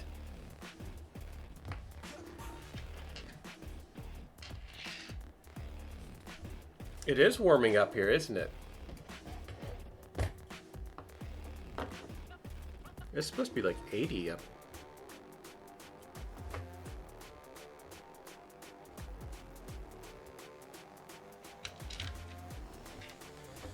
Okay, so let's get this part. Let's get this part. Oh yeah, that's right. My camera's over here now. I thought my camera was down, but it's not.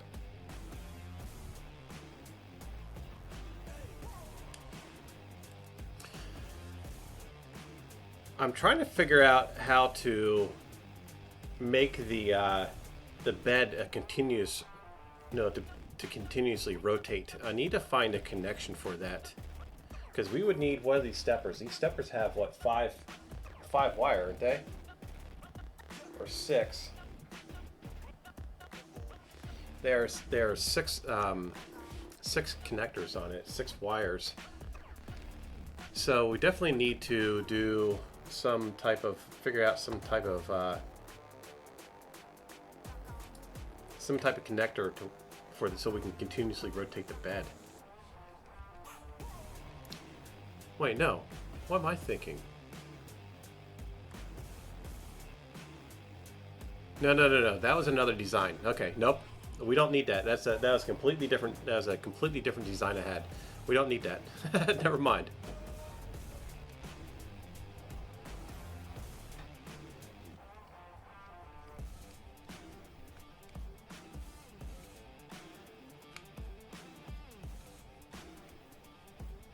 Yeah, that was for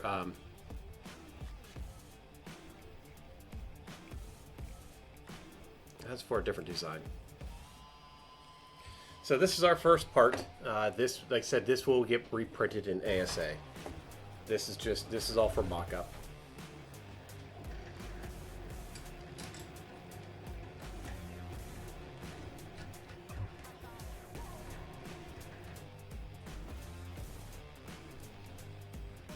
How awesome is this? Stop for a second and think about what I'm doing.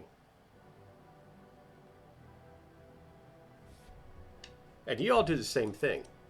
But stop for a second and realize what's taking place right now. We are building a machine that we're going from that's in my head right now, to a software, to CAD, to a printer, right to the machine.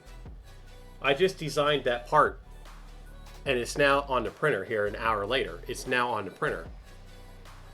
Think about that. How awesome is that? We're not waiting days for something to show up, or no, reaching out to some specialty company or something. No. I just did it in my house.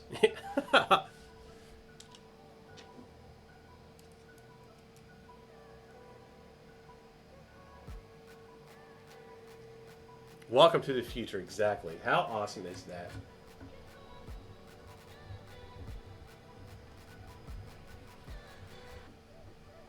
Three years ago, I broke, the depth gauge on your on drill presses. I broke the depth gauge on it, and I went right over to. I was using FreeCAD at the time, but I went right over to a CAD program with the old part that was broken, and got the modeled it up. And of course, that was a slower printer I had. It took probably maybe 4 or 5 hours to print.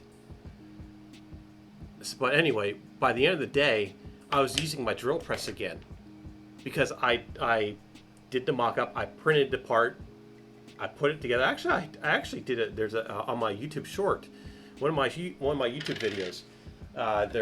There's actually I have a video on it, a YouTube short of it, where I took the broken part, I modeled it, I printed it in PLA, and put it back onto my machine. And my machine was up and running by the end of the day.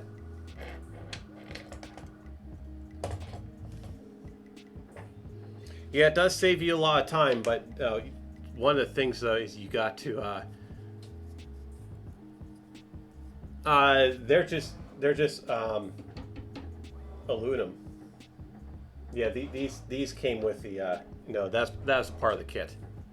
So this was all in a kit. This is an old Ender of mine, and this was the was it the baby belt, or what? Who makes the baby belt? The same company that you can get the baby belt kit, or that you can get the Ender kit for, is the company that this came from.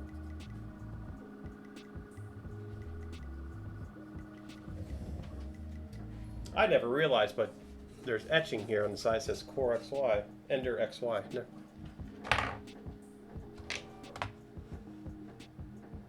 Why is my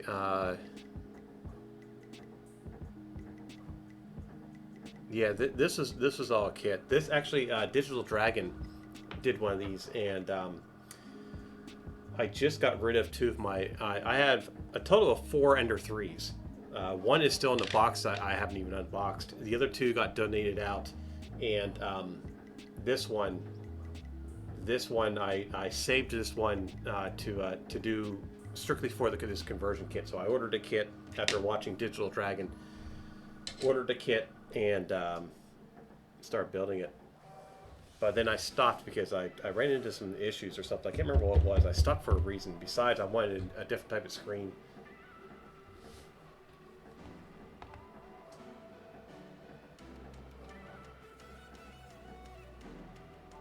What's still not open?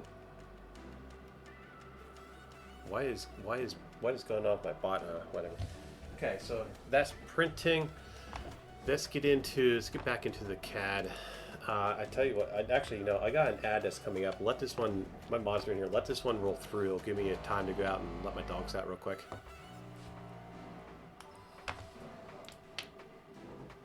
We need to get my bearings.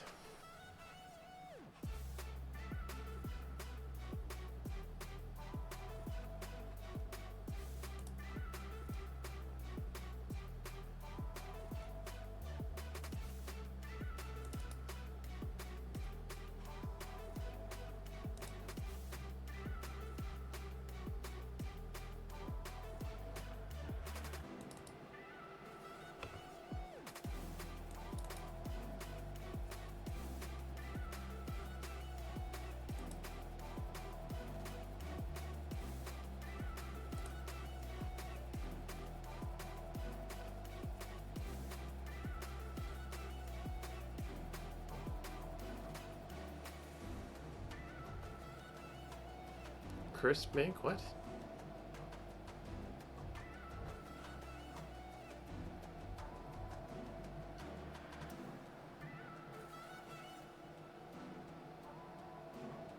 I have a set of bearings. I might have to re-download them. Well, we'll worry about bearings later.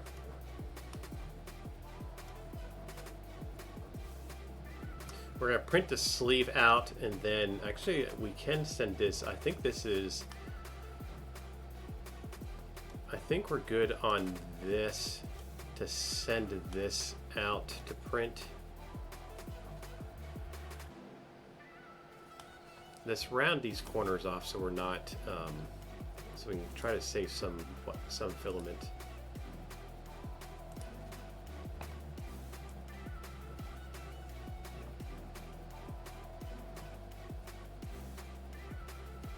Probably do a 10 would be nice.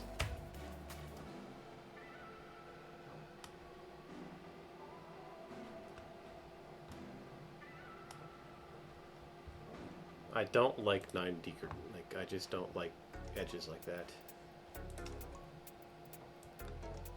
So give that just a little bit, and I want to bring some into this. Just to kind of,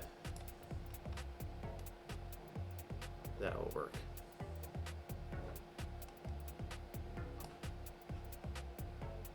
should do something with this actually to make sure we got strength here.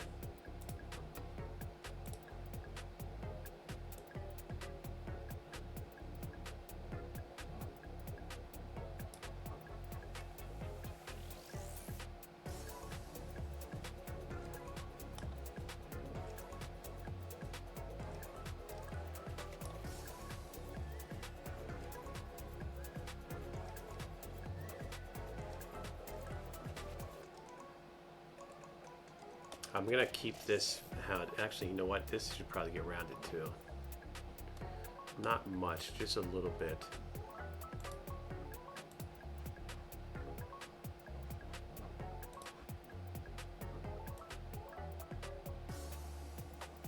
We'll take that to 2 millimeters.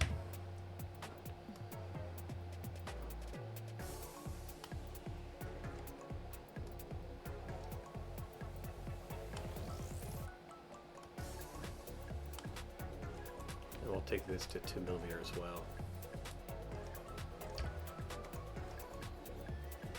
We can print this.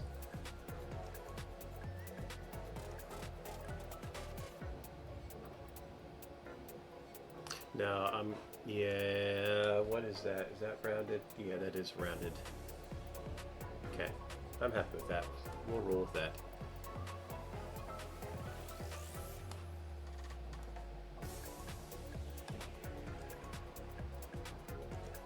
I'm not even showing you guys what I'm doing.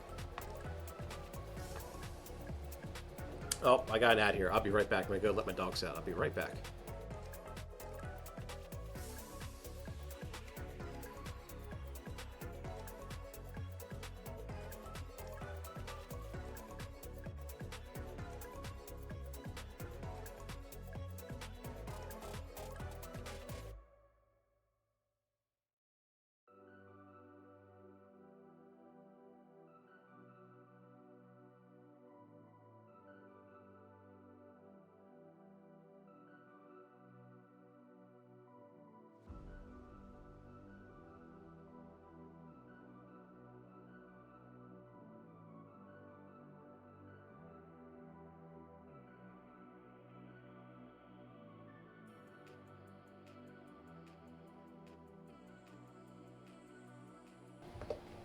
Okay.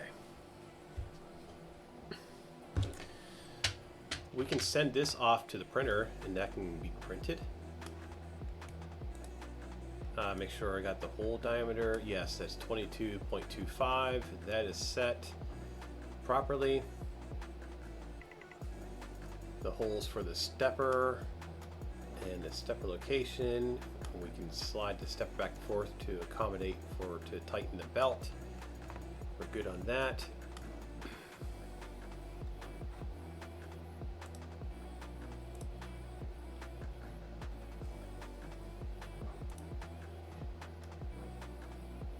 Why is that all printing at once? I don't want to send that whole entire thing off there, so we need to get rid of this body.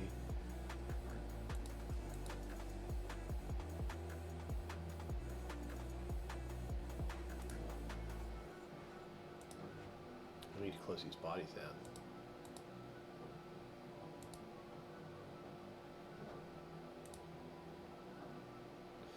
Body 3 is what I'm going to send off to the printer.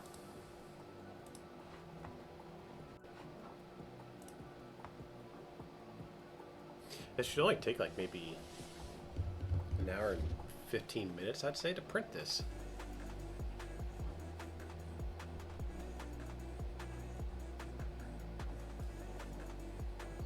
And next we'll work on the cradle itself. We'll get this off to the printer. Obviously the printer's printing right now, but we'll get that sent to the printer, get it sliced and ready to go.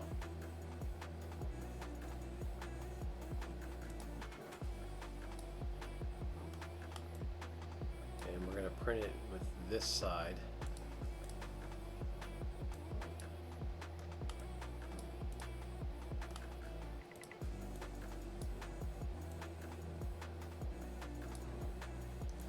Slice it, see how long it's going to take.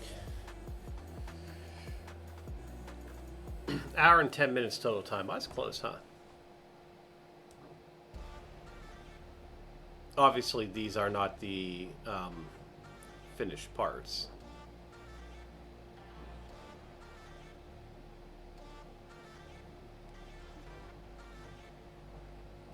Well, I'm banging through this a lot quicker than I thought I would be banging through it. I thought this is going to be a pain to print this or to design this little piece right here, but it's not.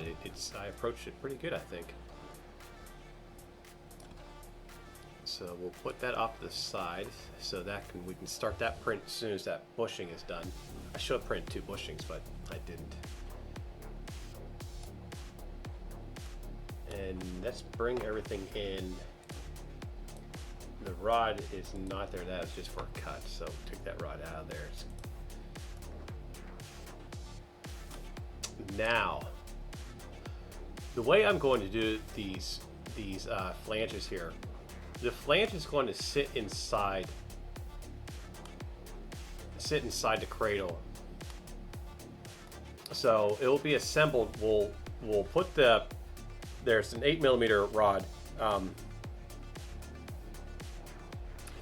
The flange is going to go inside to say this is it. The flange is going to go inside of this, and then we'll bolt it down. And I'll show you what I mean when we do this. That saves some space because we still have to put a stepper motor on this. There still needs to be a stepper motor on this cradle, and we need the room for it. And we have pulleys going under too. So I guess the best way to describe that is just to sketch it up.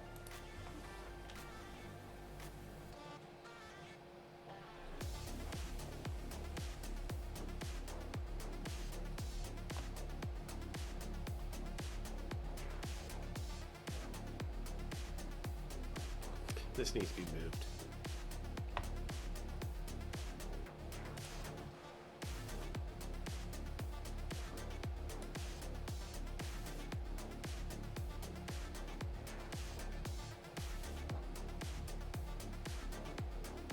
I want this to be 10mm. This cradle to be 10mm. So we need to move it. That's going to be a millimeter. So this needs to be moved. So before we do that, let's cancel that. We're going to move this part.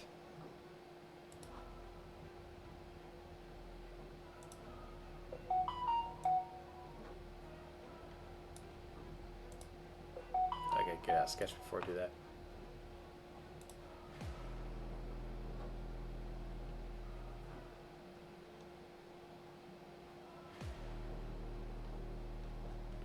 Let's cancel that. Let's get back into that sketch, and we'll make the part first. We will do this here, and this is just a mock-up. We'll come in here to the sketch later and change it. I just want to know where this is. That's when we move this part.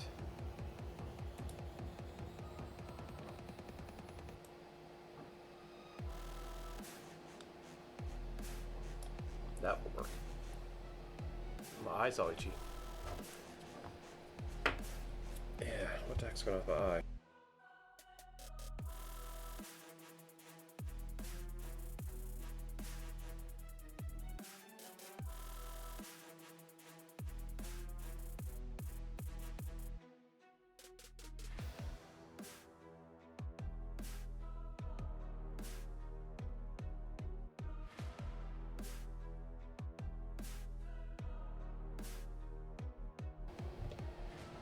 Okay, screen. There we go. And let's bring...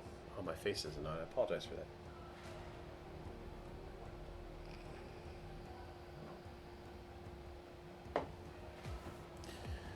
Too many buttons. There we go. Okay, so the part, this little flange is moved. That's where we need it. I'm not worried. That's minuscule. I'm not worried about that. So now we can hit OK. And we better double check this side too.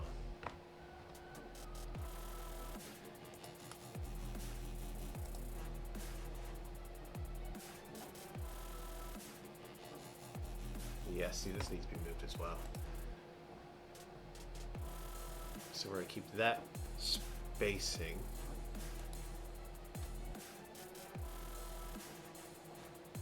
And we'll do 10 with that. So that just needs to move just a little bit. So good there. Finish this. And we'll move this part.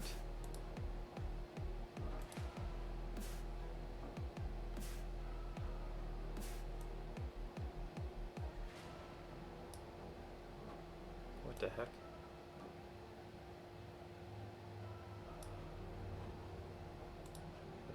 What's this here? Why do we have another one? Don't need two of those.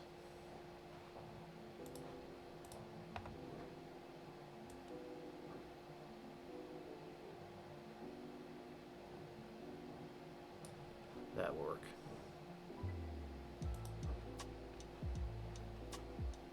Now we can sketch.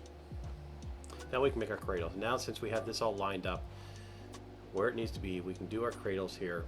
That's a millimeter apart from here, which is fine. This is all going to be connected to a shaft. This is of course connected to a shaft. That's a millimeter. We can put a bushing, a washer in there, which we probably should actually, because we'll have bearings in there. There'll be bearings on this one, so we'll need to do something here.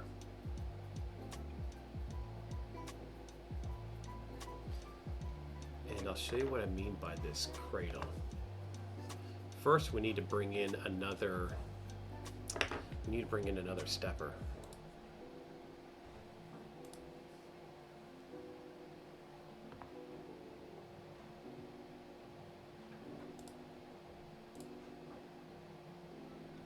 So this is probably, we probably could use a smaller stepper actually. We can probably use a 40 by 20. Let's see if I can get one.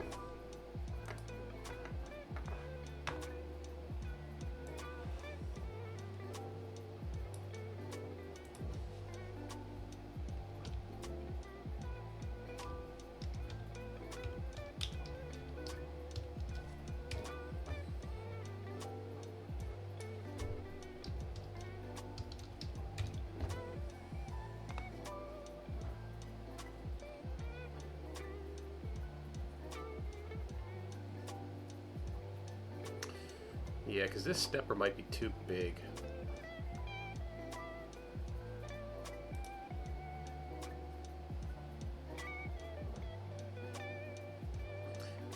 You know what? I'll tell you what. We'll just use this just to save time. We'll use this right now because it's the ones that I have.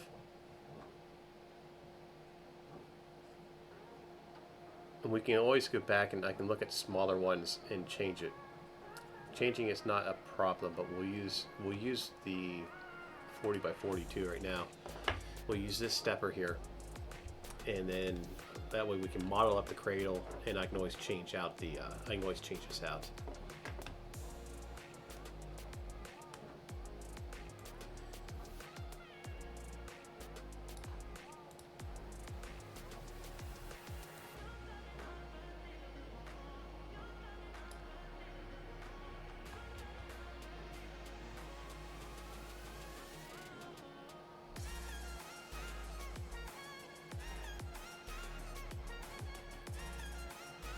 We have to think about assembly of this though.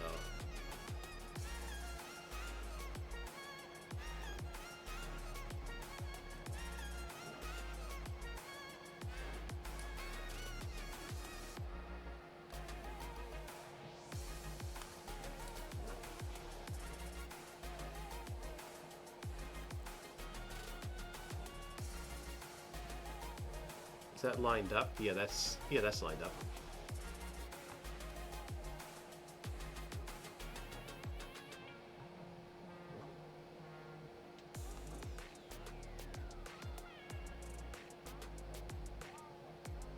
I think that's going to work right there. We might have to do something with the belt tension though. We might have to bring an idler pulley off here to the side because I don't think we're going to have a small enough belt to come across here. We might have to do an idler pulley.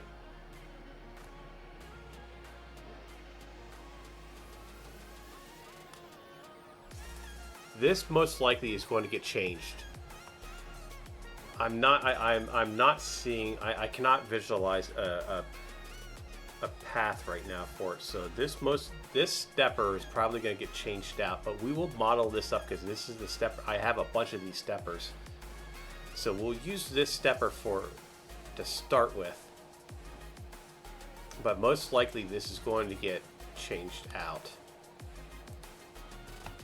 I think that's the best approach.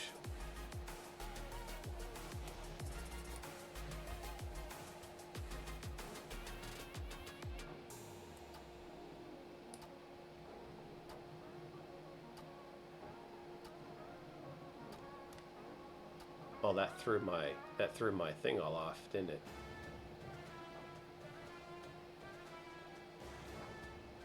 We actually probably should move. No, we can't move the stepper over.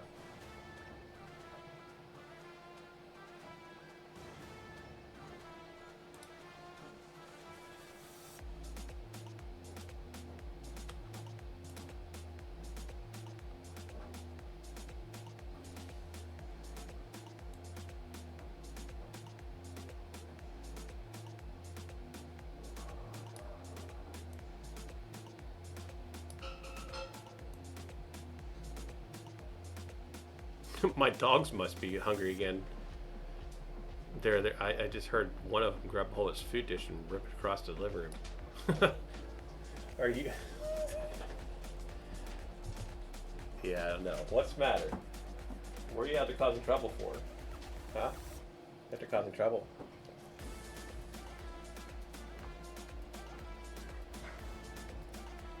And there's the other troublemaker.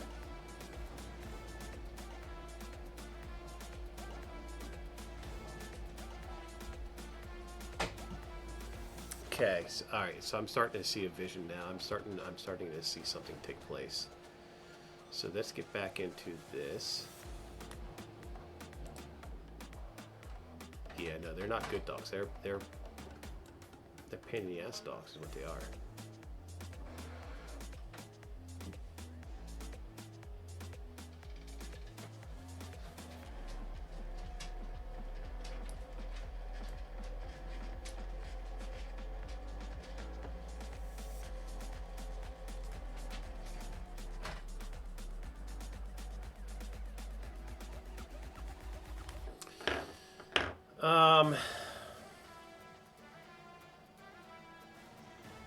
Yeah, we're gonna have to use a smaller motor for this, but I'm just gonna make it the way it is. Come on, buddy.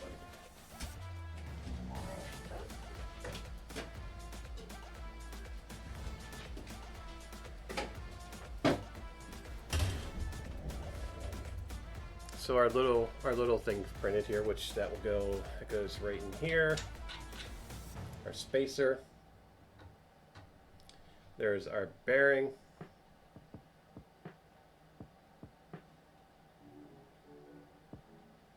Just realized something. There's nothing that needs to be redone because there's nothing holding this backside of the bearing.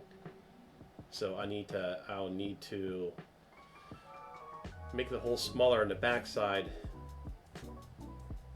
Make the spacer about 4 millimeters smaller. Do a 4 millimeter face on the back. And then that way I'll need to worry about that back. Yeah, so that will need to be redone. I don't need to worry, well, yeah, we'll need to redo that. So I'll do that later. Right now, actually that's a good thing to think about.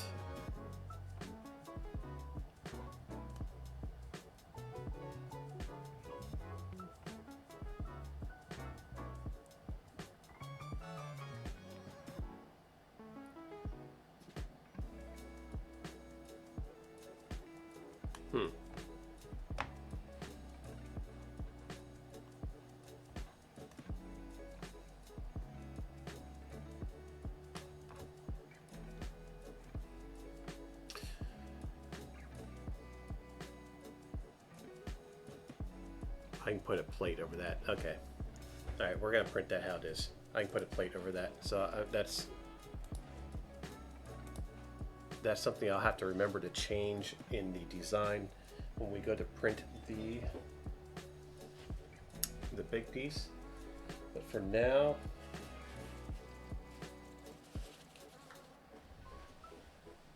I know that looked very weird. I just realized that, but I thought that was the. I have one of these that has silicone all through it, and that's it. Last thing I want to do is rub this all over my build plate. This is the one I need right here.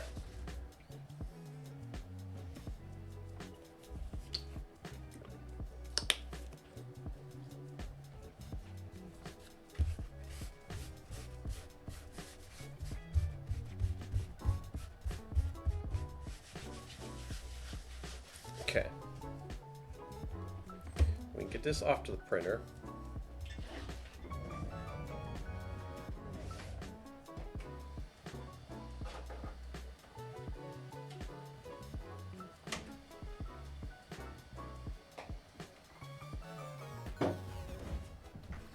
Get this printing. I smell popcorn.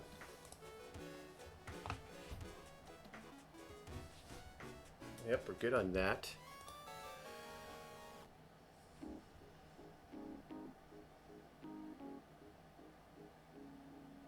Send that off to the printer, and that mock-up will be done. I need to remember to put a backing on those so those bearings don't come out in the back of it. I need to remember that.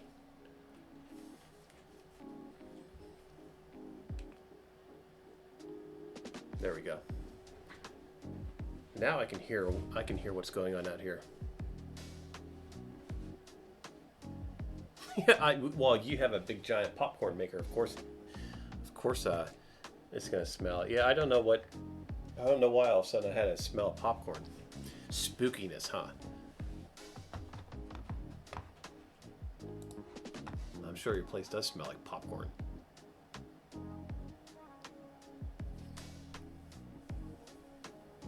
Yeah, we need to put something in it to hold the bearings in place. I didn't even think of that. So definitely need to put something here in the backing for the bearing to go up against. Same with this one. Actually, what I think I'm going to do, I'll put something in the back here for the bearing placement, but for this up here,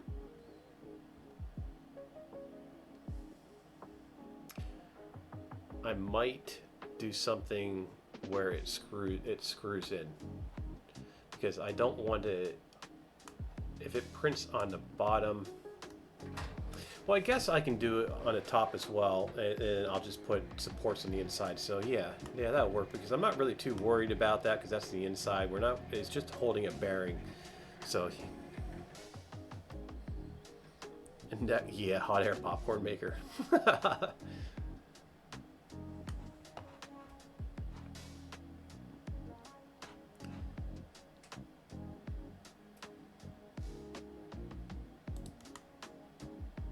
So let's get into the sketch here.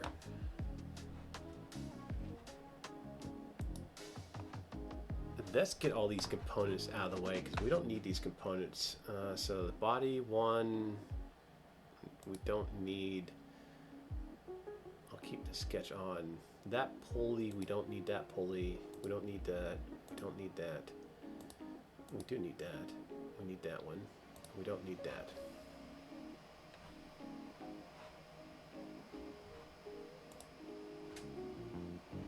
That we do need.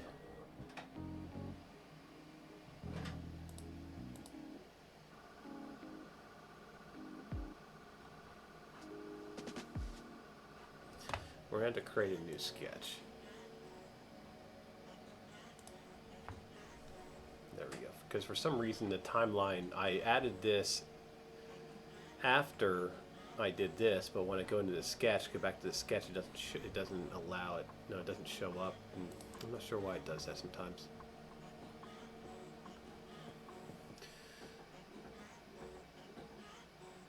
So we will bring this up here.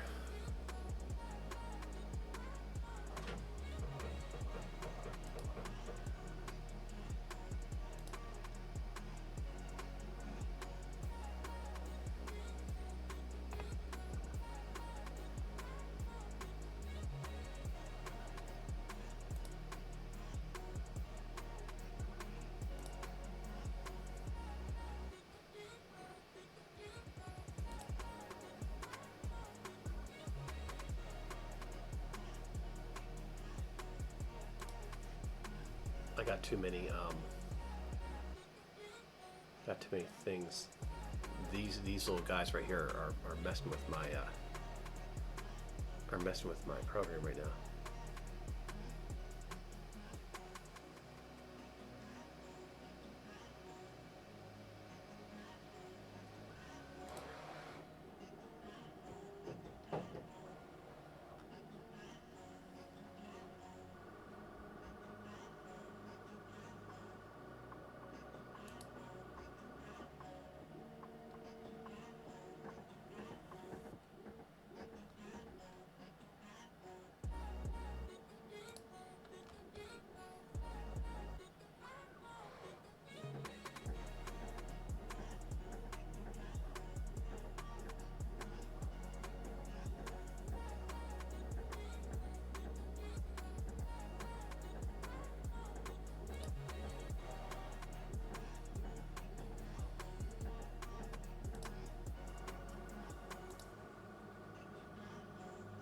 Okay, so that looks good.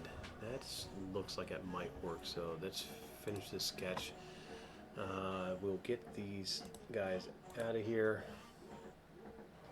This sketch needs to be gone. That's what, sketch number 9. So that needs to be gone. Actually, we can we can completely get rid of it.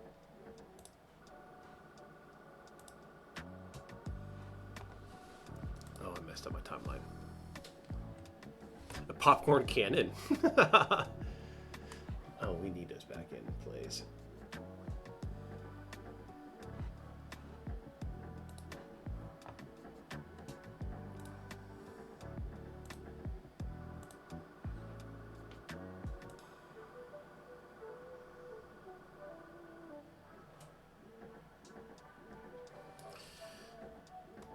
We don't need this to go. We only need. Oh, damn it. That's not what I wanted to do.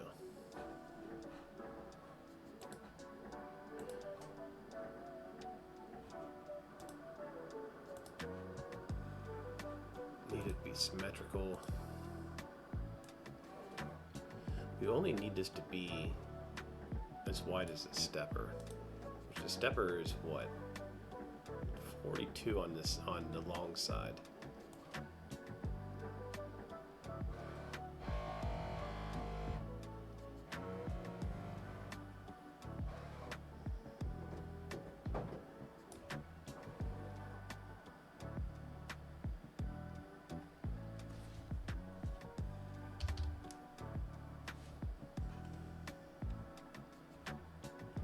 This model might not be accurate.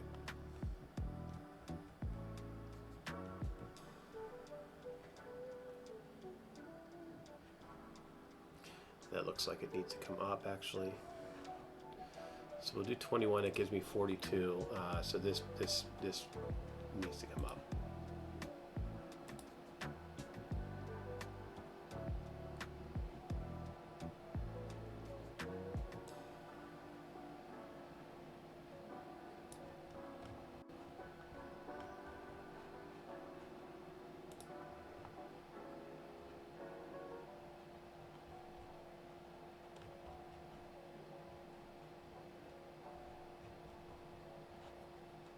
Let's bring in body number 2.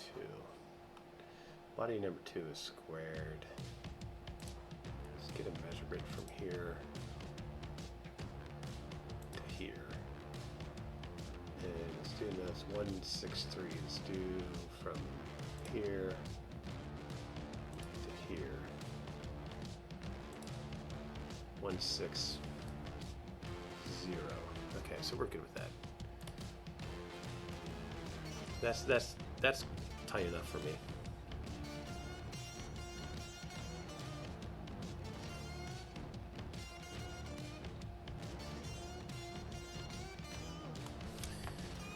Now we need to bring in and get rid of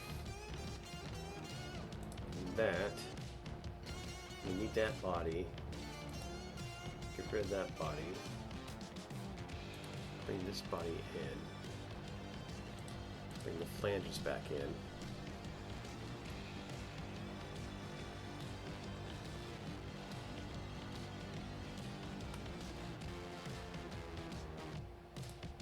And and let's round these corners out.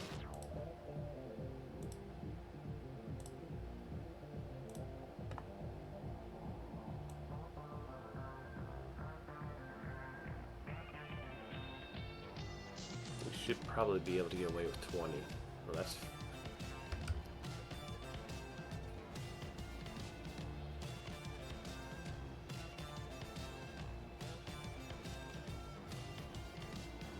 actually get away with what, 20, 21? Yeah, we can do 21. And we'll do the same over on this side. We'll round these out to 21.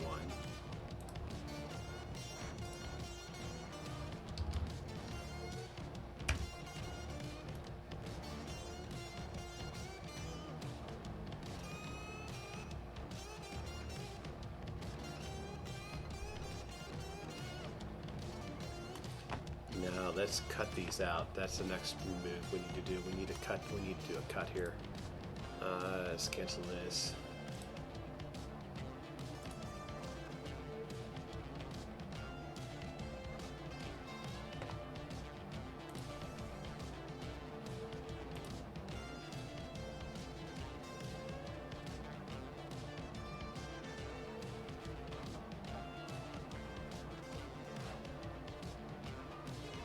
Flange is off.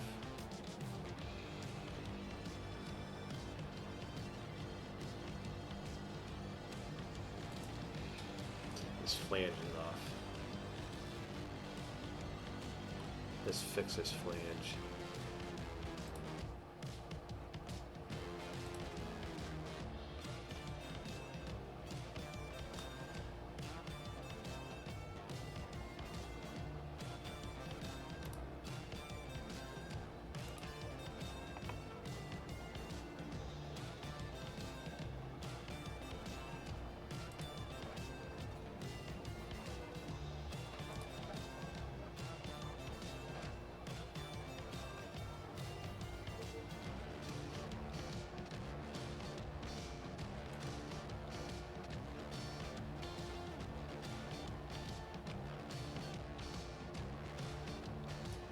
You know what? It's actually not off that bad. That's only like a fraction of a millimeter.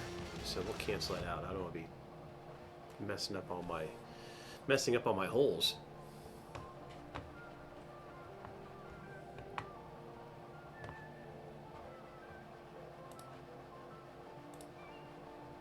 So we're going to extrude this. And we're going to do symmetrical on this.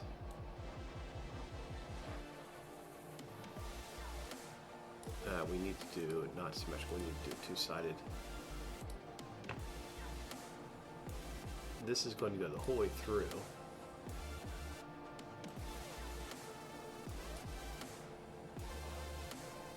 We're going to create a new body and stuff, cutting it out. We're going to create a new body.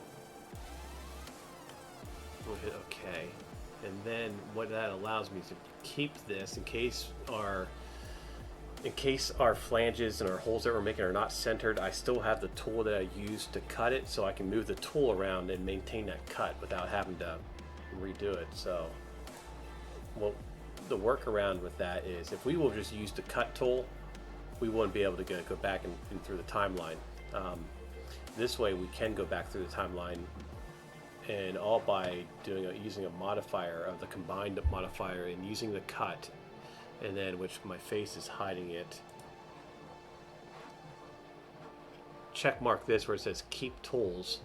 We select our target body, which is this, and then we select our tool, which is this. So when we perform the cut, instead of using the option when we extruded this, instead of using the option to cut, if we create, now since we created a new body, this is an entire separate body. If we do it, use a modifier for this, we can perform the cut, which we just did.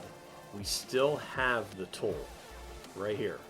So now, if we find that this is off center, that these cuts are off center, we can actually take this tool and we can move the tool around, and it will move the cuts around, and it'll keep them conjoined.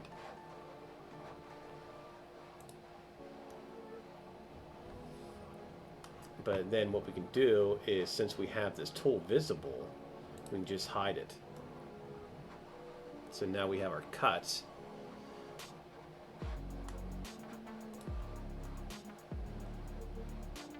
You know, so we have our cuts through here now.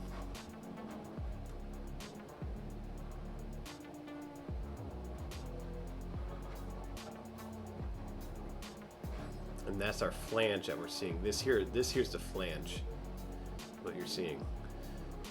And once we perform this next cut, we're going to do the same thing for this here. And then once we do this, we'll go into the rendering and we'll paint this all up so we can so we can actually get a better so we can visualize it better. So for now, let's do our other cut for the flange itself. That was the flange inside. So let's do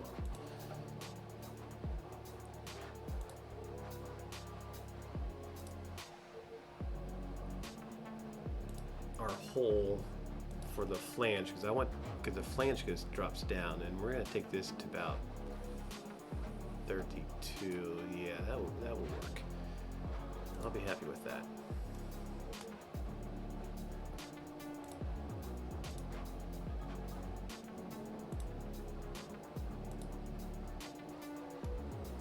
We're going to make sure it's create a new body. And this is so our flanges are flush mounted into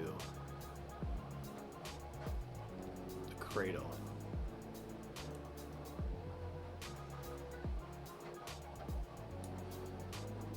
I kept that space there because you notice there's a space right here.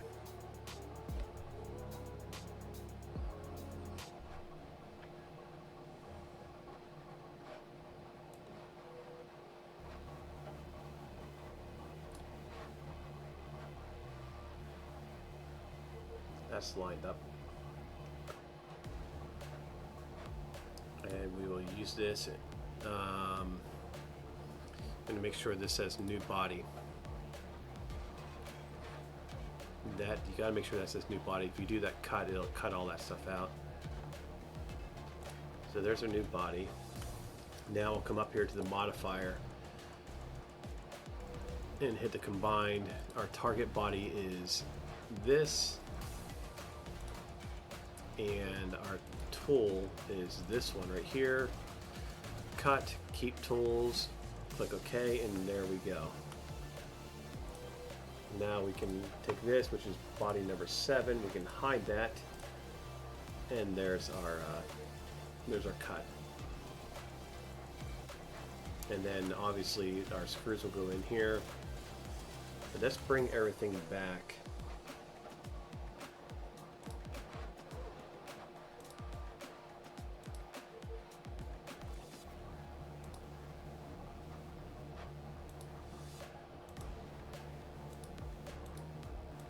Body number 4.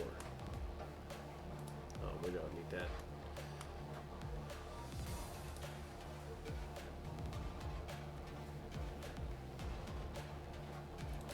Let's go into the rendering.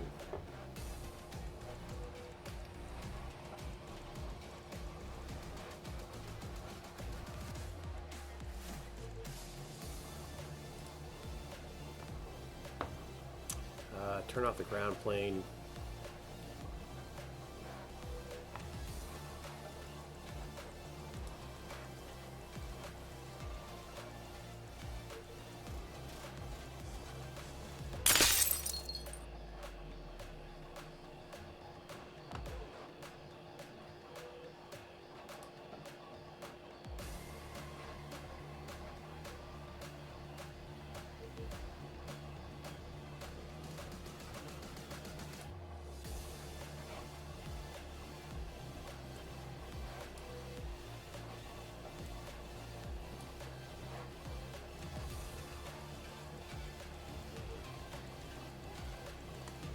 Let's do this in red.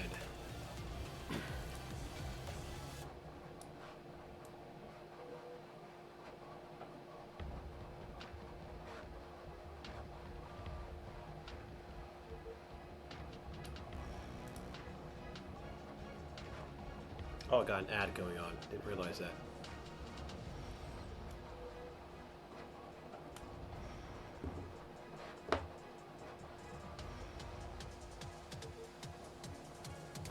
could do peak.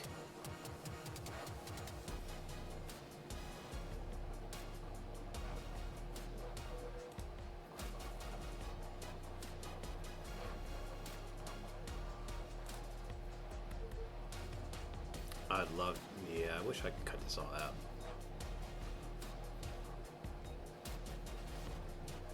Need to download this one.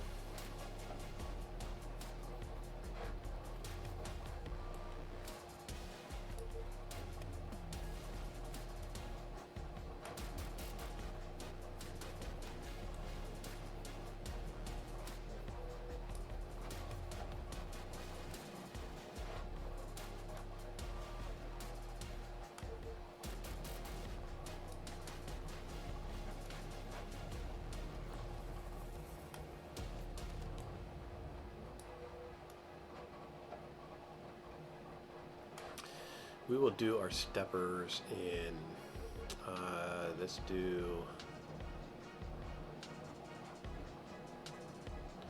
aluminum. That's got 201, so we'll do that. Let's edit this. Let's make this a little bit darker.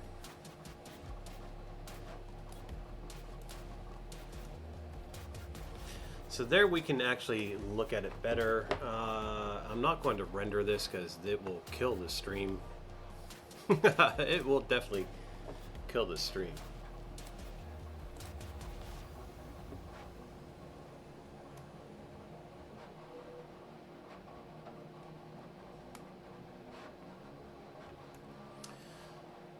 We do need to put a hole down here for that, which we'll work on that in a little bit.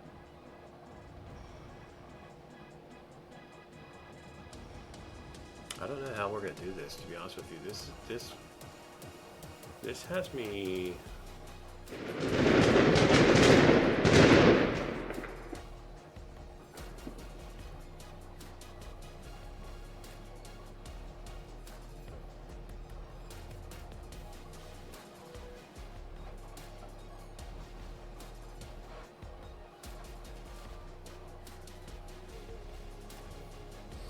Yeah, the more and more I look at this, because I wanted to use. Let's see if we can fit this. Actually, let's see. Let's bring in another. Let's bring in another part. Let's bring in our 80 tooth, because we might have a problem here. I know what you're trying to do. I know what you're trying to do, and I've prepared myself for that. I did an upgrade. I did an upgrade. I got another upgrade coming. It will be here on Tuesday. 5 giga card or something. I can't remember what the heck it's called.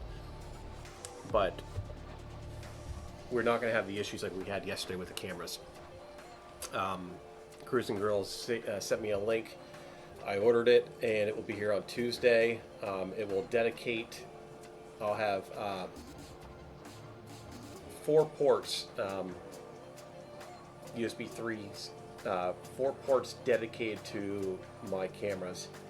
Do you like this? Do you like this? Another port Well, will no be more. dedicated. It's a PCI card, so it will add ports for my cameras and a port for my audio, so we don't have to worry about we don't have to worry about that again.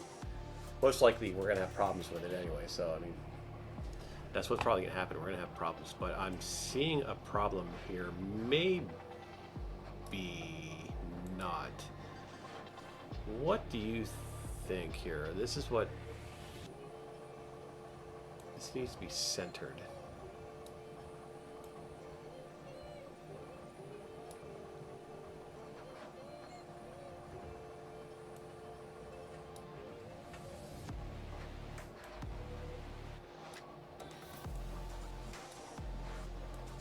That's centered. We might have room here.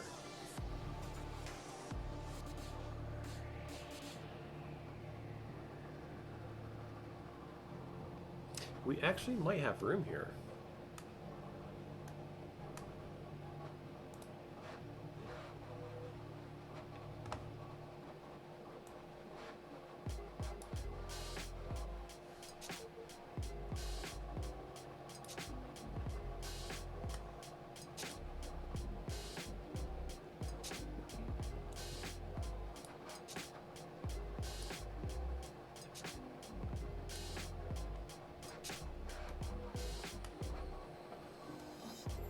This actually might work.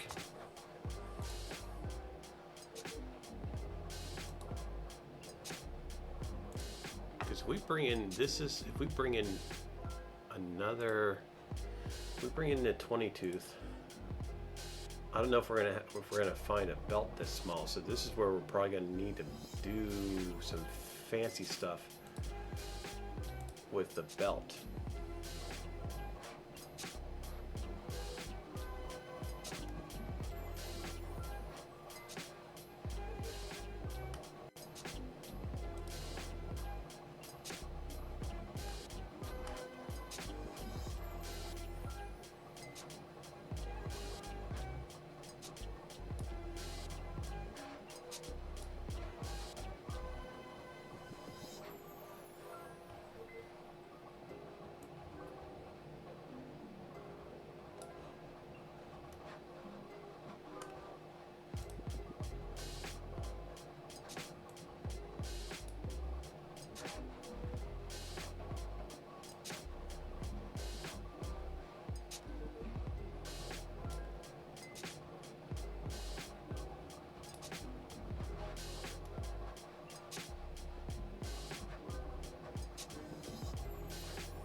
Almost messed up on that one.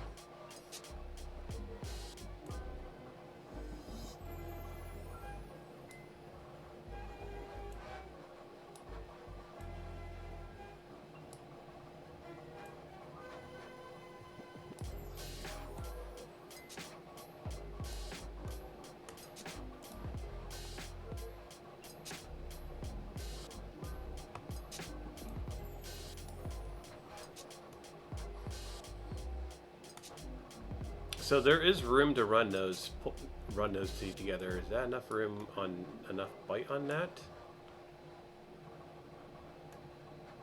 Yeah, there's enough bite on that, I think.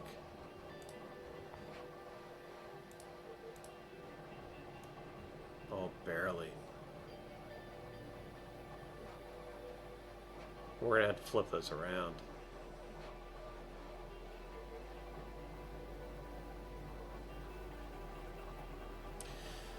Yeah, we'll have to flip those around.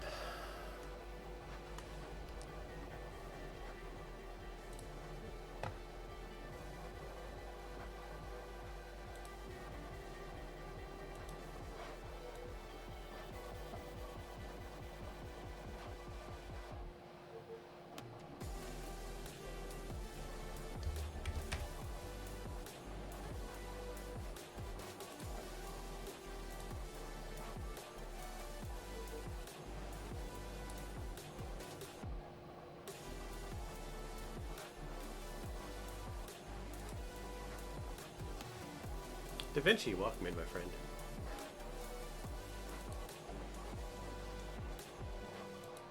Welcome back. You were here. Maybe you were. Maybe I was thinking about last night.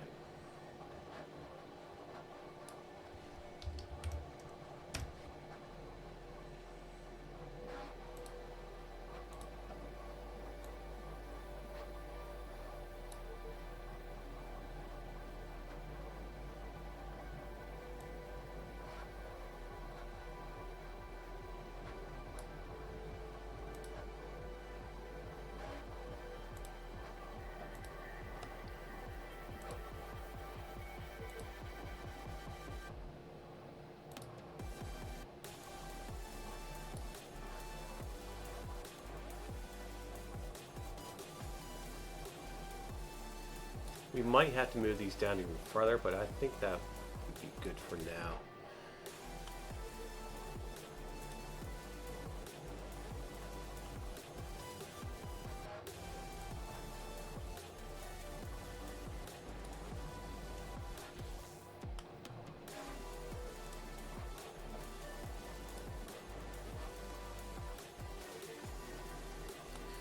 we gotta change that.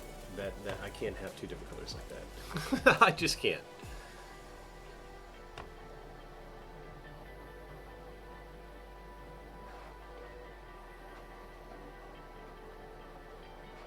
I'm moving this machine off the table.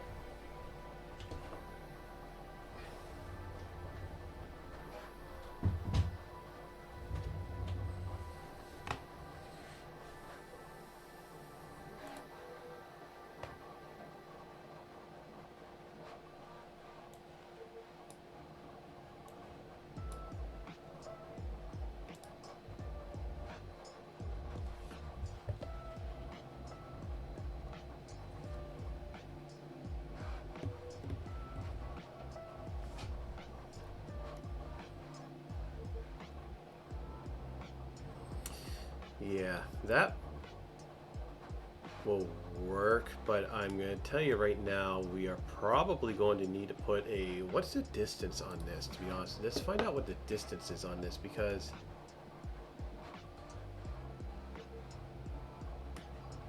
let's do, back into design, let's find the distance here. Oh, that's off-centered. I got that off-centered. How did I do that? Probably when I rotated it.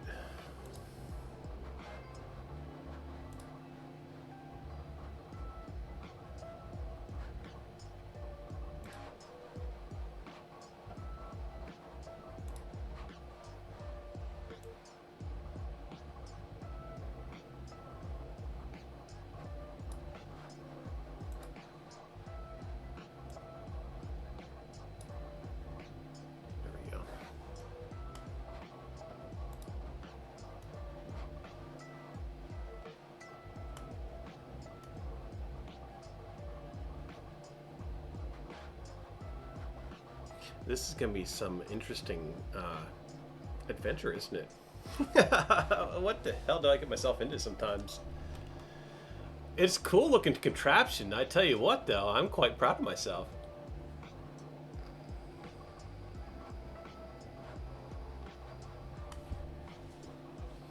So this is what I want to do for the bottom here. This will allow us to adjust our tension on that belt. What we actually should do with this is we should put a screw here, put like 2 screws here so we can screw down into this, so that way when we move this over we can actually lock it into place. That's probably a good thing we should probably do, but I don't think I have room on that.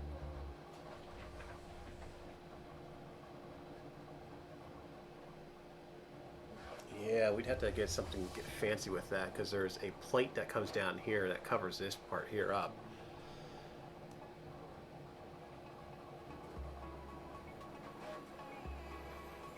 We could put a slide here actually on this side here.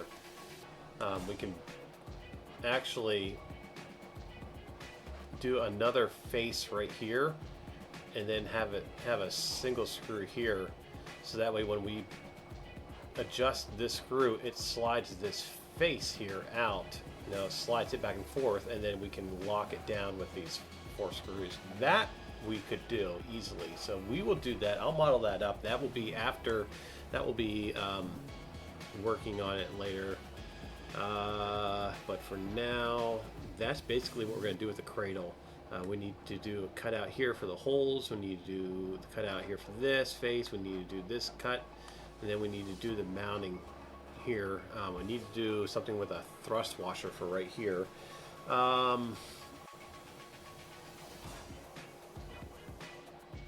can use another one of these 5mm flanges for right here. That's what we could do. That's what we can do with that.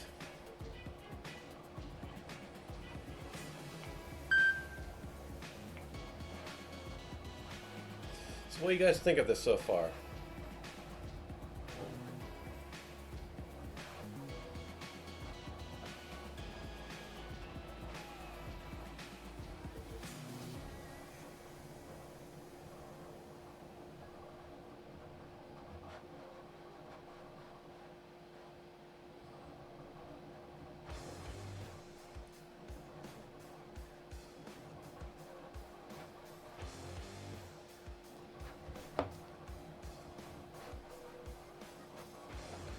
I think it would be. I think it's a cool project. I think it'd be a fun project.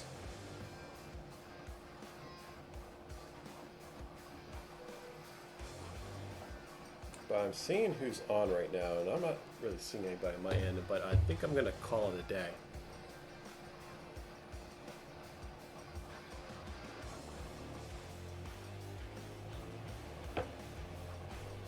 Been on for almost 3 hours, but I'm going to call it a day. 3 hours is a good stopping point. I got stuff to do around the house, and I gotta leave for work at 10 o'clock tonight, so I want to try to get some sleep. I gotta go out and cut my yards. That'll take about an hour and a half to do my yards. So who is on? Let's see who's on. Is there anybody on that you guys would like to go see?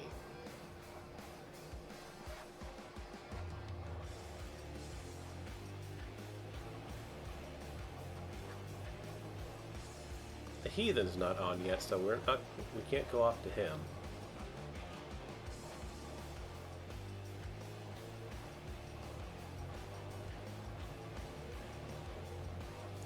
Astro's on.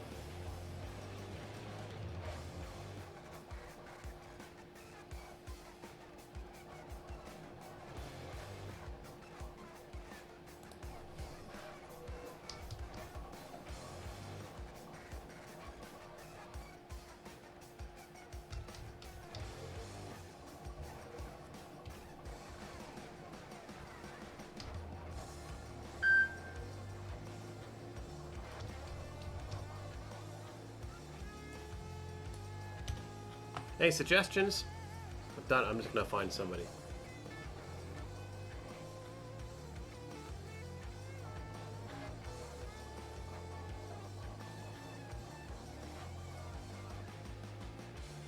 Abby Charles, thank you for the follow. Welcome in.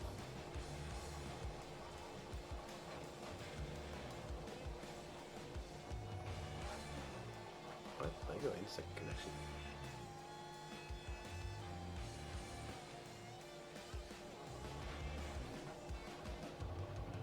Maker Mind. Well, let's go to Maker Mind.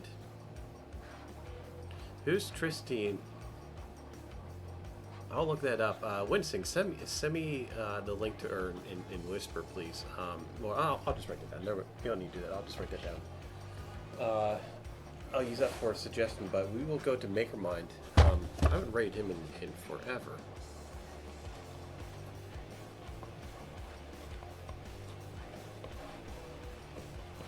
But I'll look that Tristan person up and check them out. Maker.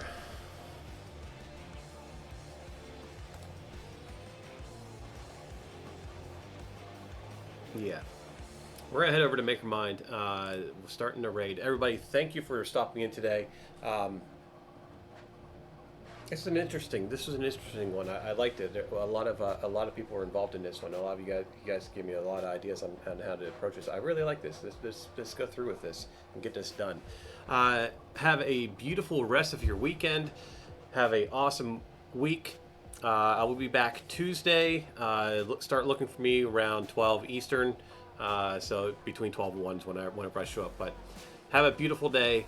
Take care. I'll see you all over there.